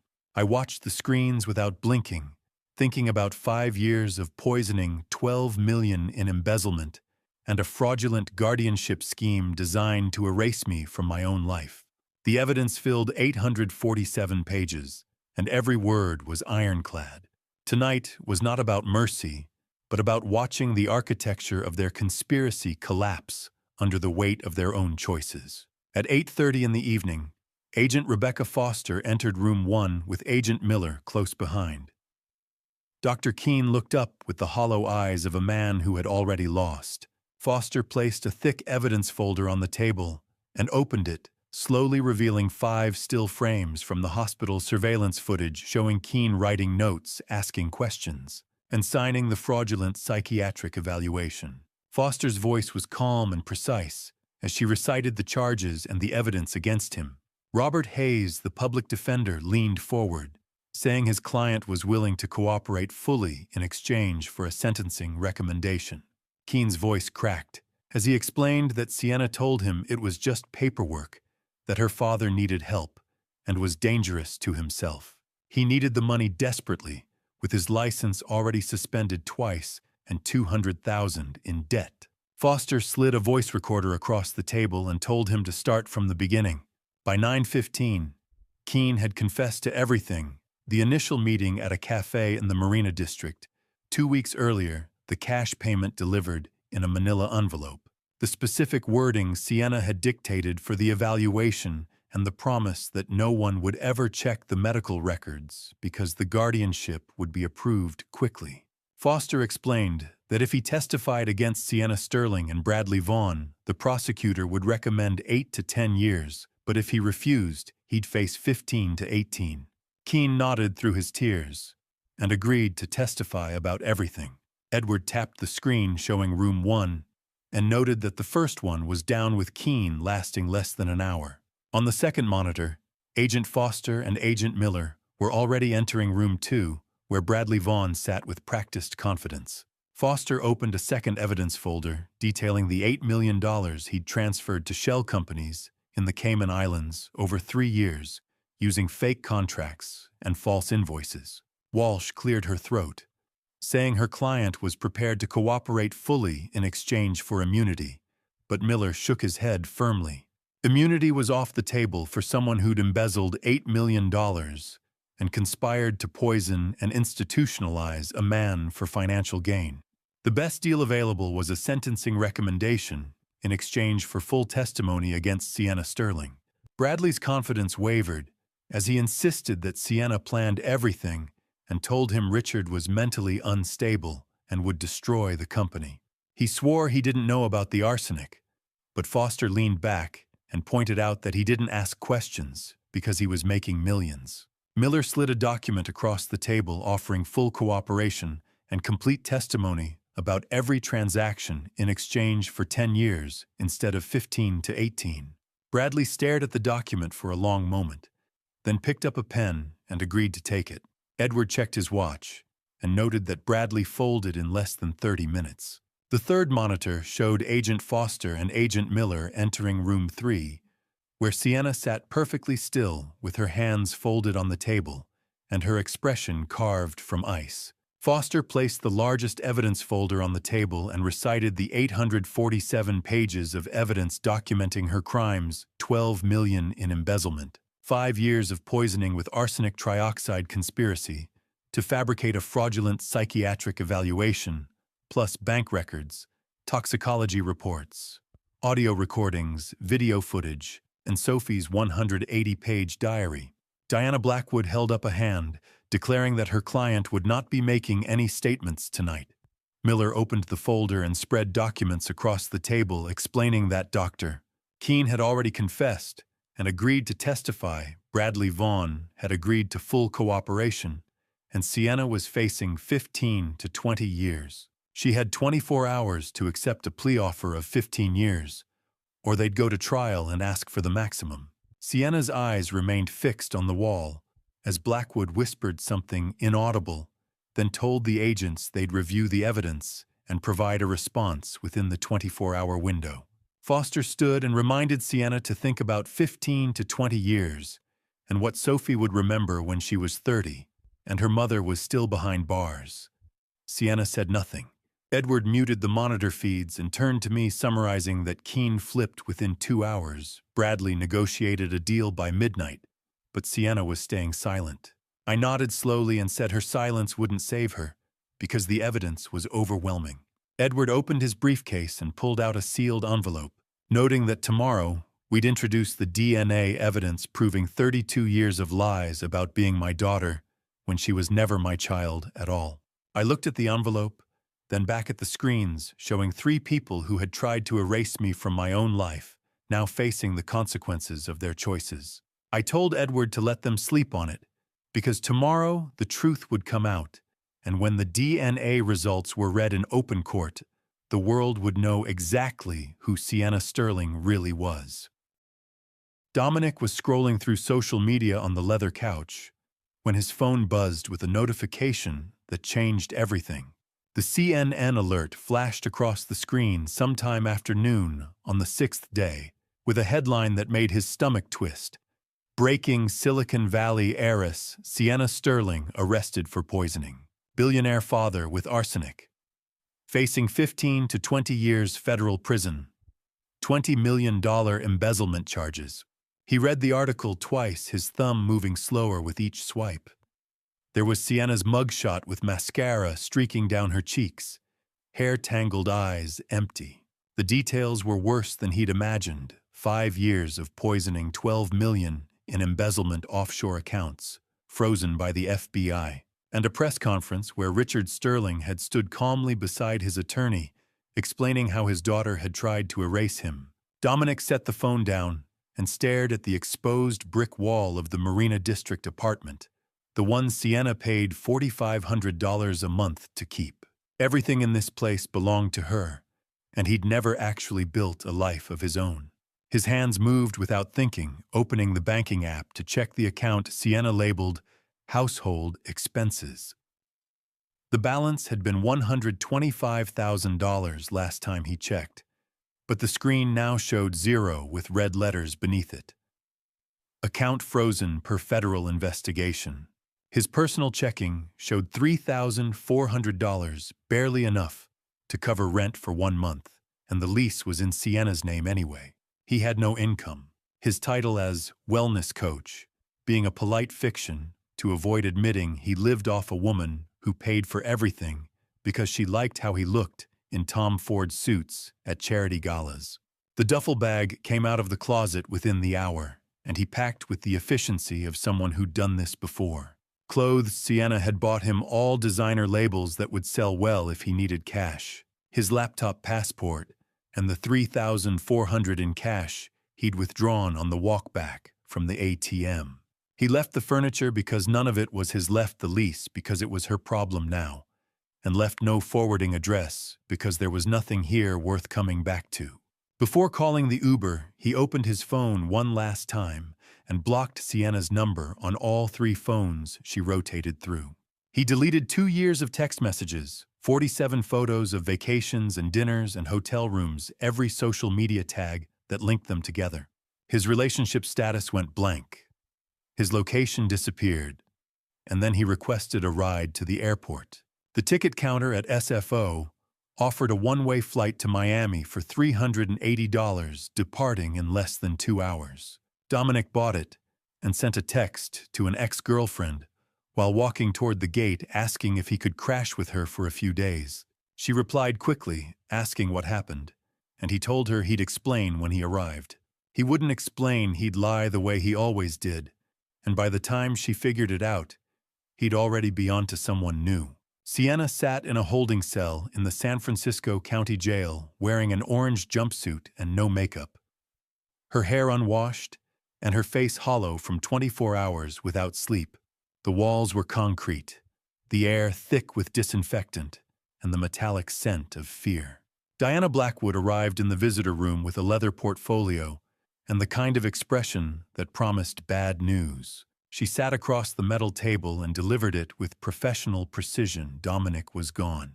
He'd emptied the Marina apartment, blocked Sienna's number, and flew to Miami that afternoon on a one-way ticket. Sienna's breath caught as she insisted he wouldn't leave, because they were supposed to travel together once she got the money back. Diana didn't flinch, as she explained there was no money. The accounts were frozen, the father had revoked the trust, and Dominic wasn't waiting 15 years for someone facing federal prison. When Sienna protested that he said he loved her, Diana's response was simple and brutal. He loved your money.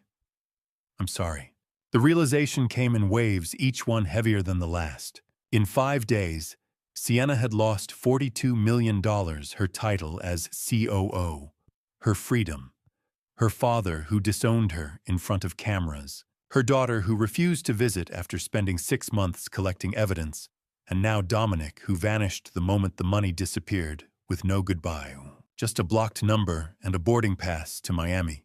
When Sienna asked if she could see Sophie, Diana explained that Sophie didn't want to see her because she felt traumatized by what she documented. When Sienna learned that Sophie had helped the FBI arrest her, with 180 diary entries, 47 photos, and 4 videos, her head dropped to the table, and the sobs came in gasps. Diana's voice softened, but didn't waver as she pointed out that Sophie loved her grandfather more than she feared her mother, and Sienna should think about what that meant. Sienna found a scrap of paper later that afternoon and wrote a desperate note begging Dominic to call her, promising she could fix everything and would be out in 10 years if he'd just wait for her. 3 days later, the note came back with a red stamp across the envelope, "Return to sender, address unknown." Sienna never heard from Dominic again. She had spent 5 years poisoning the one person who had ever loved her unconditionally, so she could afford to keep a man who only loved her money. When that money vanished, so did he, leaving nothing behind but a blocked number and a one-way ticket. Sitting in a jail cell surrounded by concrete walls and the weight of every choice she'd made, Sienna finally understood what her father had tried to teach her at the Apex on that final night. Real value isn't always obvious, and sometimes the things that seem ordinary turn out to be the most precious. By the time you understand that it's already too late to get them back.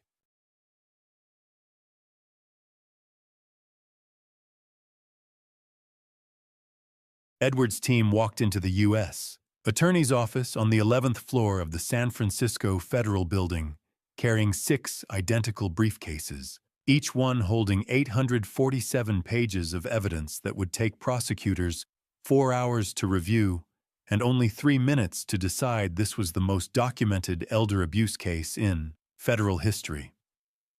The conference room was large and sterile, with a long table, overhead projector screens, and windows overlooking the city. Michael Porter, the U.S. attorney, sat at the head of the table with Sarah Crawford, the assistant U.S. attorney who would handle the prosecution, while Agent Rebecca Foster from the FBI sat to their right with her notepad already open. I took a seat near the back, while Edward stood at the head of the table and placed his briefcase down with a quiet thud that seemed to echo. He looked at Porter and Crawford with the calm confidence of someone who had spent months preparing for this moment, explaining they were here to present comprehensive evidence involving 5 years of elder abuse through arsenic poisoning, $20 million in combined embezzlement, guardianship fraud, and conspiracy. Michael Porter leaned back in his chair with the kind of face that had seen every variation of human cruelty, asking what they were presenting today. Edward opened the first briefcase and began stacking binders on the table, explaining they had 847 pages of evidence across 4 categories: forensic accounting, toxicology, digital forensics, and victim documentation. Jennifer Hayes was the first to stand, a forensic accountant, formerly with the IRS Criminal Investigation Division. Financial charts appeared on the screen behind her as she explained her comprehensive audit documenting systematic embezzlement totaling $12 million by Sienna Sterling and an additional $8 million by Bradley Vaughn. She explained the forensic trail showed systematic embezzlement across 3 methods totaling $12 million, all documented in the evidence binders with wire transfer receipts, shell company registrations, and forged board resolutions. Every transaction was traceable, she told them, and the paper trail was complete. Dr. Sarah Bennett stood next to a toxicologist from Stanford Medical School, who brought up medical charts showing blood test results, hair samples, and coffee analysis. She confirmed chronic arsenic exposure over 5 years, consistent with the timeline Sophie documented. The medical analysis showed the dosage was calculated to create symptoms of cognitive decline, not to kill, establishing a clear pattern of incapacitation for control. She showed side-by-side photos of me from 2019 looking healthy, 2023 showing visible decline, and 2024 after 6 months off arsenic showing recovery. When Porter asked if this was attempted murder, Dr. Bennett said no, this was attempted incapacitation, because if Sienna wanted me dead, she would have used a lethal dose. She wanted me alive, but incompetent, so she could control me and my fortune, which Porter acknowledged was even more sinister. Marcus Whitmore was next, a cybersecurity specialist who had worked for the NSA before going private. He recovered deleted files from Sienna's and Bradley's devices showing emails documenting premeditation and conspiracy, including one from Sienna saying the arsenic was working and they could file for guardianship in 6 months, another from Bradley about transferring offshore funds, and one to Dominic, promising they could travel anywhere once she got control of the trust. Browser history and draft documents recovered from her devices proved premeditation, with guardianship petitions written months before any medical evaluation was obtained. Thomas Reed stood last, a private investigator and former FBI agent who placed a leather-bound diary on the table. The room went silent as he explained this was Sophie Sterling's diary, documenting 6 months of her mother's crimes because she loved her grandfather and wanted to save his life. He read entries showing Sophie's observations of her mother pouring white powder into my coffee, her research discovering it was arsenic for livestock, her decision to show me the diary, and her final entry saying she loved me more than she was scared of her mother. The diary's detailed documentation over 6 months built a federal case because no one else was protecting her grandfather. Sarah Crawford wiped her eyes with the back of her hand, while Michael Porter sat back in his chair saying that in 30 years as a prosecutor, he'd never seen anything like this. Agent Foster played audio recordings of Sienna hiring Dr. Keene for $75,000 to write a fraudulent report and planning to use Sophie as bait, which sealed the case completely.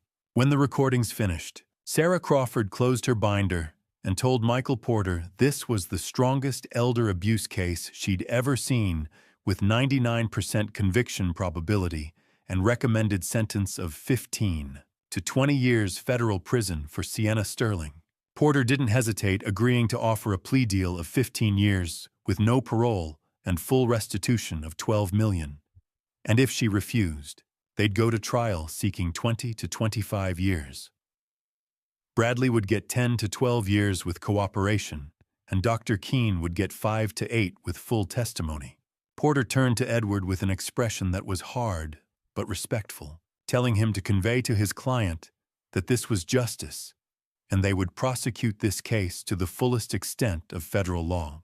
The meeting ended just after 6 o'clock in the evening, and as we packed the briefcases and prepared to leave, I thought about the envelope still sealed in Edward's briefcase containing the DNA test that would prove Sienna had never been my daughter at all. Tomorrow in federal court.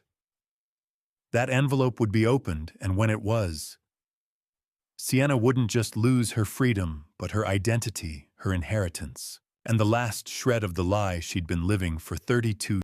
The doors of courtroom 4B in the San Francisco Federal Courthouse opened just before 9 o'clock on the 7th morning, and the gallery filled with more than 100 people within minutes. Journalists sat shoulder to shoulder in the back rows, while family members, legal observers, and members of the public who had been following the case packed every available seat. The courtroom itself was wood-paneled and solemn, with an American flag standing beside the bench and the seal of the Northern District of California mounted on the wall. Edward sat beside me in the front row with his briefcase resting on his lap, containing the sealed DNA envelope inside. We were here for an emergency bail hearing, but everyone in the room understood this was something more. The bailiff stood and raised his voice above the murmur of the crowd, announcing that the United States District Court for the Northern District of California was now in session with the Honorable Judge Patricia Holloway presiding. Judge Holloway entered from the side door in her black robe, a 62-year-old woman with gray hair and sharp eyes that had seen 20 years of federal cases. She took her seat and gestured for the rest of us to sit, announcing we were here for an emergency bail hearing in the matter of United States versus Sienna Sterling, Bradley Vaughn, and Martin Keene, with charges including elder abuse, wire fraud, embezzlement, and conspiracy. Sarah Crawford stood at the prosecution table explaining that the United States opposed bail for all three defendants because the charges were severe, the evidence was overwhelming, and the defendants posed a flight risk given the financial resources they allegedly embezzled. Diana Blackwood rose smoothly to request reasonable bail for her client Sienna Sterling, who had no prior criminal record, strong ties to the community, and a minor child who needed her. Judge Holloway said she'd hear testimony before ruling and instructed Crawford to call her first witness. Sarah Crawford called me to the stand, and I walked forward feeling the weight of every eye in the courtroom. After stating my name for the record, I explained that I had raised Sienna from the age of 3 after my sister Eleanor died in a car accident in 1992, that I'd legally changed Sienna's last name to Sterling and raised her as my own daughter for 32 years, and that I'd founded Vanguard Systems in 1985 and served as CEO until 5 years ago when I appointed Sienna as Chief Operating Officer. I described how 5 years ago, Sienna suggested I move into the guest house on our Pacific Heights estate, saying it would be better for my health, and how every morning at 7:30 she would bring me coffee that she insisted on making herself. For 5 years I drank that coffee and slowly became weaker with fatigue, confusion, and tremors in my hands, while doctors told me it was aging. 6 months ago, I had my blood tested privately, and the results showed chronic arsenic poisoning, which led me to stop drinking the coffee and start collecting evidence. I sent samples to Dr. Sarah Bennett at Stanford, and every test confirmed arsenic.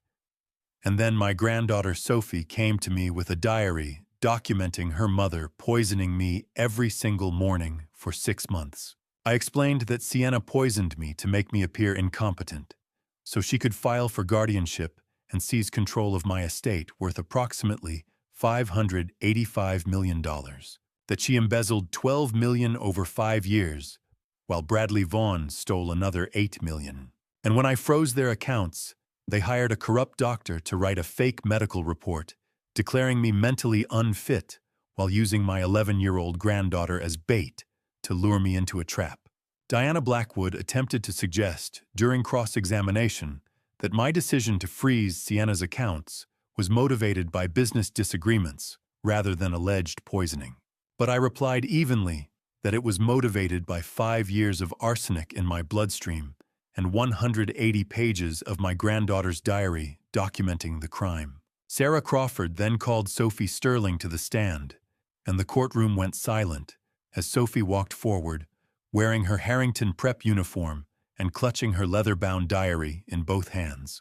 Her voice came out soft but clear as she stated her name and identified Sienna as her mom and me as her grandpa Rick, her favorite person in the world. Sophie described with shaking but steady voice how 6 months ago she woke up early for a school project and saw her mom in the kitchen making my coffee, looking around to make sure no one was watching, before taking a little bottle from her pocket and pouring white powder into the coffee. She explained that she was scared and didn't know what the powder was, but knew it was bad because her mom was hiding it. So she looked in the drawer where her mom kept the bottle and saw it said, "For livestock use only." She started writing everything down in her diary every morning, documenting the time, which was always 7:30 when I looked sick, taking pictures and recording videos on her phone when her mom didn't see her. When Crawford asked why she did this, Sophie's tears spilled over as she said she loved me and knew her mom was hurting me and didn't want me to die. She explained that after 3 months, she told me and showed me her diary, thinking I'd be mad at her for spying. But I hugged her and said she was brave and asked her to keep documenting everything because we needed evidence to stop her mom. Sophie then read from her diary with trembling hands and cracking voice, describing the moment she showed me her documentation, and I told her she was the bravest person I knew. The silence in the courtroom was absolute, with tears on the faces of journalists, observers, and even the bailiff as Judge Holloway thanked Sophie for her courage. Dr. Martin Keene was called next, and his testimony was brief and defeated, admitting that Sienna had hired him to write a fraudulent medical evaluation for $75,000 in cash, with instructions to document severe dementia regardless of what he observed, and that he knew it was fraud when he agreed.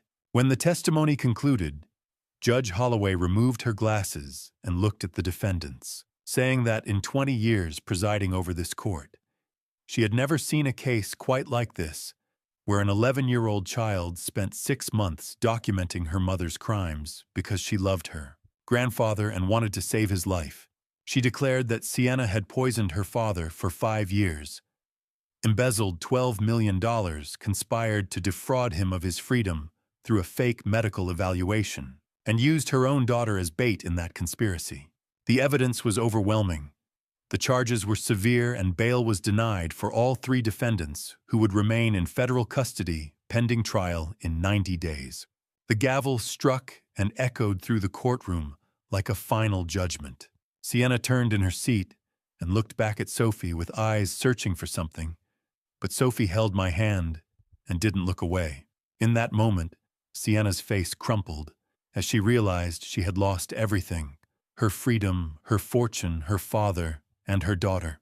But there was one more loss coming, because tomorrow Edward would present the DNA envelope, proving that for 32 years, Sienna had been living a lie about who she was, and the name Sterling had never truly been hers. The lunch recess ended just after 2 o'clock, and the courtroom began filling again with the same crowd that had watched Sophie testify that morning. Edward sat beside me with his briefcase open on his lap, and I could see the sealed manila envelope resting on top of the other documents. It had been locked in his office safe for 15 years, and in the next hour it would erase Sienna's identity in the time it took to read 3 paragraphs of laboratory results. Judge Holloway returned to the bench and asked Edward to proceed with the additional evidence relevant to the trust asset dispute.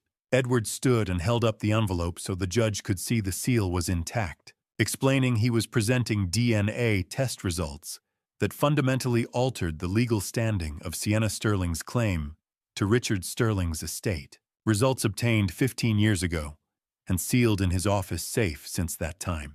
Diana Blackwood shot to her feet, protesting that this was highly irregular. But when Edward explained the nature was DNA paternity testing, proving that Sienna Sterling was not the biological daughter of Richard Sterling, the courtroom erupted in gasps and murmurs. Sienna stood so fast, her chair scraped backward as she shouted that this was insane because I was her father, but Judge Holloway's gavel came down hard, ordering her to sit down. Edward broke the seal on the envelope and removed a laboratory report, then connected his laptop to the courtroom projector. The document appeared on screen, showing GeneTech Laboratories' DNA paternity test report, dated March 15, 2009, 15 years ago. Edward read aloud the results section, stating that Richard Harrison Sterling was excluded as the biological father of Sienna Madison Sterling, with probability of paternity at 0%. Though additional analysis showed Sienna shared 25% genetic similarity with Richard, consistent with a niece-uncle relationship. Edward explained that Sienna was his niece because his late sister, Eleanor Sterling, was Sienna's biological mother, but Eleanor had an extramarital affair, and Sienna's biological father was unknown. When Eleanor died in a car accident in 1992, she asked Richard to raise Sienna as his own, which he did for 32 years, by changing her last name to Sterling. But he never legally adopted her. Edward brought up the text of the Revocable Living Trust on screen, reading Section 3, Subsection B, which stated that beneficiaries shall include only biological children of the grantor, or legally adopted children with adoption finalized through court proceedings. Since Sienna was neither Richard's biological child nor his legally adopted child, she had zero inheritance rights, and the trust revocation was legally binding. Sienna stood again, with tears streaming down her face, shouting that I'd lied to her for 32 years. I stood as well, and told her calmly that I didn't lie, but raised her as my daughter because I loved her mother, and promised to take care of her, giving her my name, my company, and every opportunity. But when I discovered she was poisoning me, and realized she valued my money more than my life, I had the DNA test re-examined and made a choice to protect Sophie by petitioning for full custody, because Sienna was not fit to be her mother. Sienna lunged toward me, screaming that I couldn't take her daughter, but two bailiffs moved fast and grabbed her arms before she could reach the gallery railing. Judge Holloway declared her in contempt and ordered her to sit down, and Sienna collapsed into her chair, sobbing that she wasn't even a Sterling anymore, that she was nobody with nothing. Judge Holloway admitted the DNA evidence into the record and found that Sienna had no legal standing to contest the trust revocation, because she was neither Richard's biological child nor his legally adopted child. Furthermore, given the severity of the criminal charges and evidence that Sienna used her minor daughter in a fraud scheme, the judge issued a temporary order suspending Sienna's parental rights and granting me temporary full custody of Sophie, effective immediately. Sienna's voice came out as a broken whisper, begging not to lose Sophie. But Judge Holloway's expression didn't soften as she explained that Sienna had poisoned her father figure for 5 years and used her daughter as bait, forfeiting her right to custody. The courtroom began to empty as bailiffs prepared to escort Sienna back to county jail. But she turned in her seat and called out to Sophie, desperately saying she loved her and was sorry and begging for forgiveness. Sophie stood slowly with Margaret beside her, and for a long moment locked eyes with Sienna across the courtroom. Sophie's voice was soft but steady as she told her mother that she'd hurt Grandpa Rick for 5 years and asked Sophie to help trap him, and she couldn't forgive that maybe someday, but not now. Sophie turned away and walked to where I stood, waiting, wrapping her arms around me and burying her face in my jacket as I held her. She told me she was sorry and knew Sienna was still her mom, but she chose me, and I felt tears in my eyes as I told her she had nothing to be sorry for because she saved my life. The doors closed behind Sienna, and Edward looked at me saying it was over. But I replied quietly that tomorrow she'd accept the plea deal of 15 years in federal prison, because going to trial meant facing Sophie on the witness stand again. Sophie took my hand, and we walked out of the courtroom together, while behind us Sienna sat alone at the defense table for a few more seconds before the bailiffs came back to take her away. For 32 years, she had been Richard Sterling's daughter, or so she believed. But in 15 minutes, she learned she was Eleanor Sterling's daughter from an unknown father, raised by an uncle who had loved her despite the lie. Tomorrow, the plea deal would be signed and the Sterling protocol would be complete.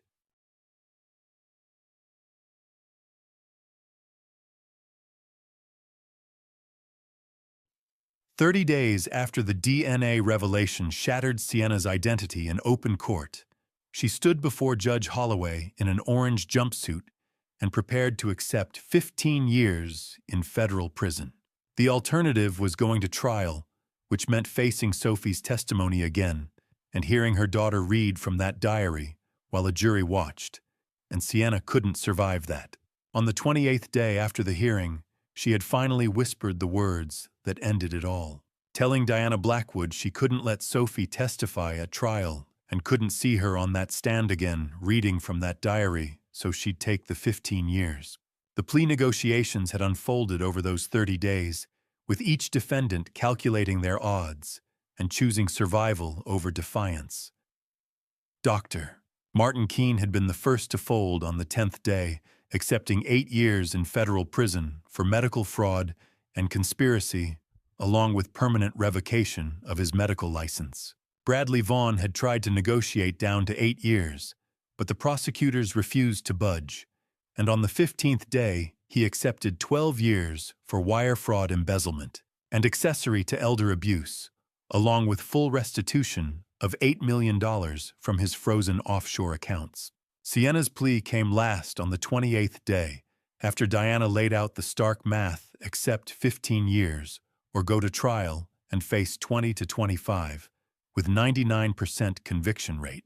Sienna signed the agreement with shaking hands and pleaded guilty to elder abuse, wire fraud embezzlement, and conspiracy, accepting 15 years with no parole, $12 million in restitution, and parental rights permanently terminated with full custody of Sophie granted to me.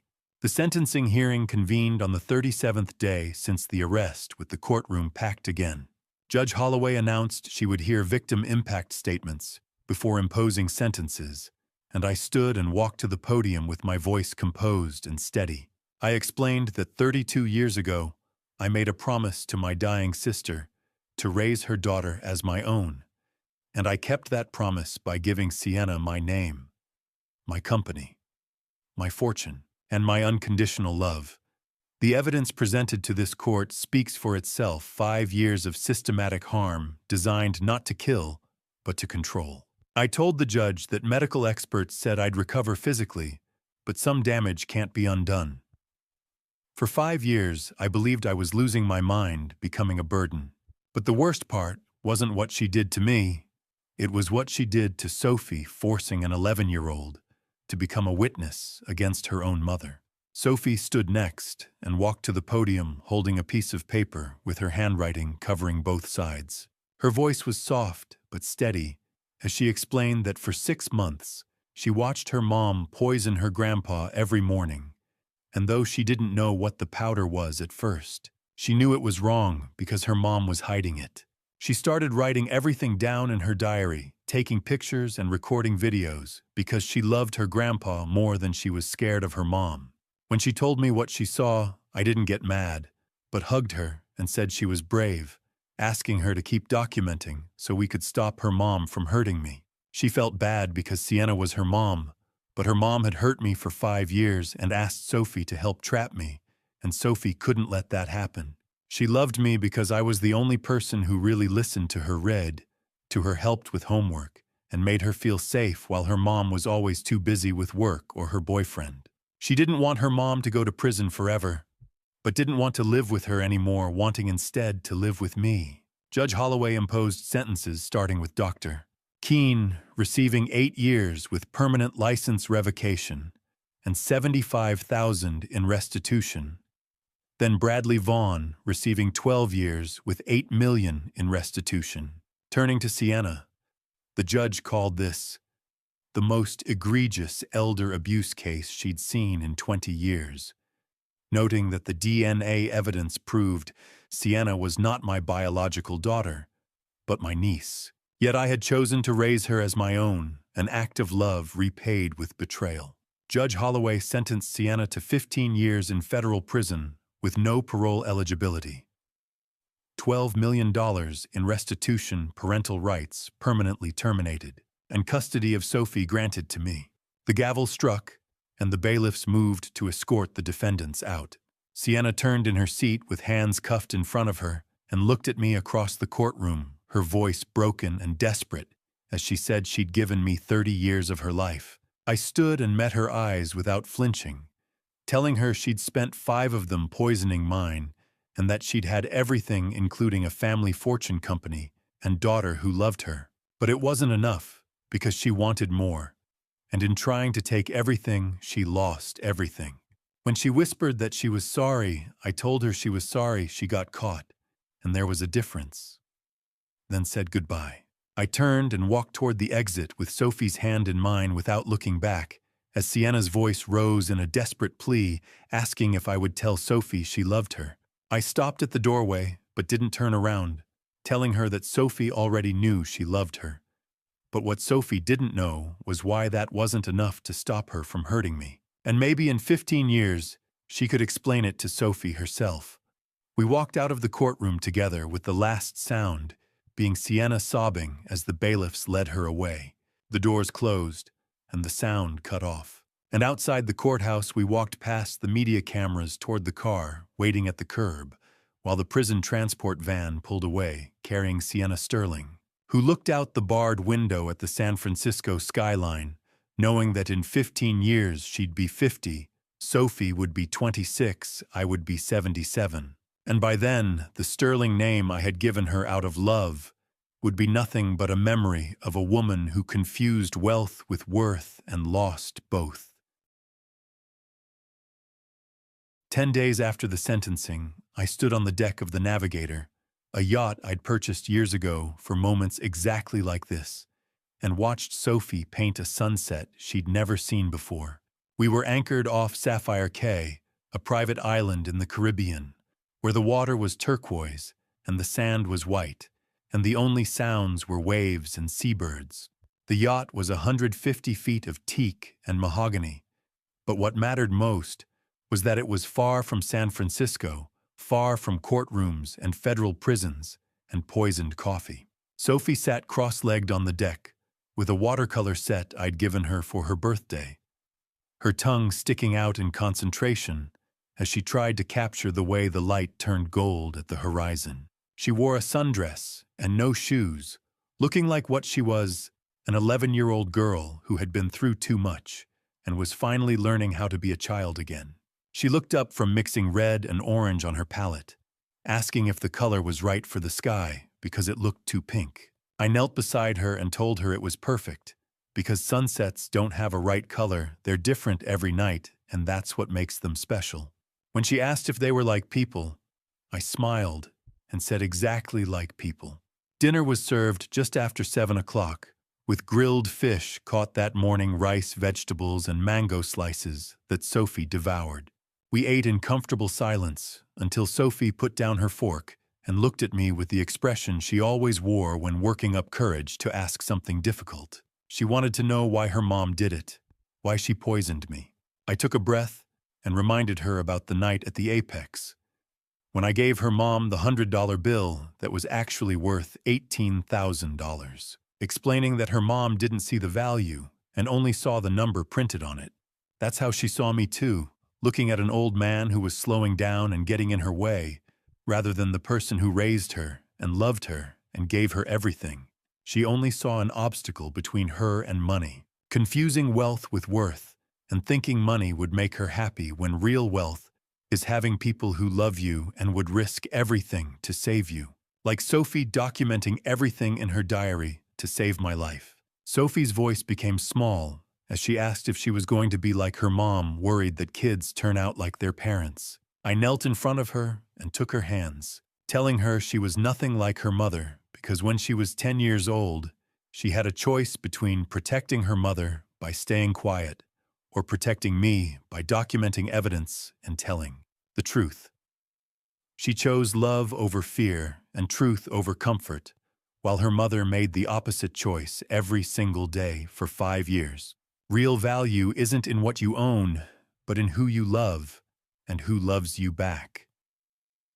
And Sophie already understood that at 11, while her mother still didn't understand it at 35. Sophie asked if it was bad that she missed her mom sometimes, and I told her that was human, that she was allowed to love her and be angry at her at the same time, because those feelings can exist together. Later that evening, after the sky turned purple and the first stars appeared, Sophie fell asleep on one of the deck lounge chairs, and I covered her with a blanket, sitting beside her and thinking about how 32 years ago I had held a 3-year-old girl whose mother had just died and promised Eleanor I would raise her daughter as my own. I kept that promise, but somewhere along the way, that little girl became someone I didn't recognize, who valued money more than love and greed more than loyalty, and in the end, she destroyed herself. Sophie was different, risking everything at 11 years old to save me by documenting her own mother's crimes because she knew it was right. I lost a daughter who was never really mine, but saved a granddaughter who always was. And looking at Sophie sleeping on that deck, safe and free from poisoned coffee and conspiracy, I knew I had made the right choice. Sophie woke around 9 o'clock, and we stood at the railing watching the last sliver of sun sink into the ocean, with the sky a riot of orange and pink and purple. She asked what we were going to do now, and I told her we could go anywhere she wanted, because the world is big and we have time. When she asked if we could go to Paris to see the Eiffel Tower, I smiled and said we'd spend the summer there, and she could paint the Seine. And after that, maybe Italy or Japan or back here. Because the point was, we have time now with no poison, no conspiracy, no courtrooms. Just her and me building a new life where people matter more than money. The sun dipped below the horizon, and the sky turned deep purple as the first stars emerged. Sophie leaned against the railing and told me she loved me, and I pulled her close, telling her I loved her too, more than all the money in the world. We stood there in the gathering darkness, with the yacht glowing with warm light from the cabin windows, 2 silhouettes on the deck against the endless Caribbean Sea. I had built Vanguard systems from nothing and turned a garage startup into a $350 million empire, creating wealth that most people only dream of. But in the end, wealth couldn't save me from arsenic in my coffee or protect me from a daughter who valued my money more than my life. What saved me was love, an 11-year-old girl with a diary and the courage to tell the truth, and that was real wealth and what mattered most. Sienna spent 5 years trying to take everything from me, but in the end, she took nothing because the things that mattered most, she could never touch: my granddaughter's love, my freedom, my life. Standing on that yacht deck watching Sophie paint her 100th sunset in the days to come, I realized I hadn't lost a daughter, but finally found my... When everything finally settled and the courtroom doors closed for the last time, I found myself thinking about how family betrayal leaves scars that no amount of money can heal. The person you raised, the one you gave your name and your fortune to, chose poison over gratitude, and that choice changes everything. This is one of those grandpa stories people might struggle to believe, but it taught me lessons I wish I'd understood decades earlier when there was still time to course correct. My advice to anyone who'll listen: don't let wealth blind you to character. I spent 30 years building Vanguard systems from a garage startup into a $350 million enterprise. And somewhere along the way, I made a dangerous assumption that success would naturally cultivate loyalty and love in those around me. I was profoundly mistaken. Money doesn't attract devotion. It attracts opportunists who see you as a means to an end, not as a human being worthy of care and respect. If I could go back and do it differently, I'd have paid far more attention to the small moments that revealed character, rather than chasing the next quarterly earnings report or board meeting. That night at the Apex, when Sienna threw away an $18,000 collector's note because she couldn't see past the $100 denomination printed on its face, should have been my wake-up call. That single moment revealed everything I needed to know about how she valued things versus how she valued people. But I ignored it. I made excuses. I told myself she was stressed, that she'd had a long day, that she didn't understand what she was holding. The mind has an incredible capacity for self-deception when it desperately wants to believe the best about someone you love. Family betrayal doesn't arrive with trumpets and warning signs. It doesn't send you an email announcing its intentions. It creeps in, quietly disguised behind familiar smiles and routine gestures like morning coffee delivered at 7:30 every day.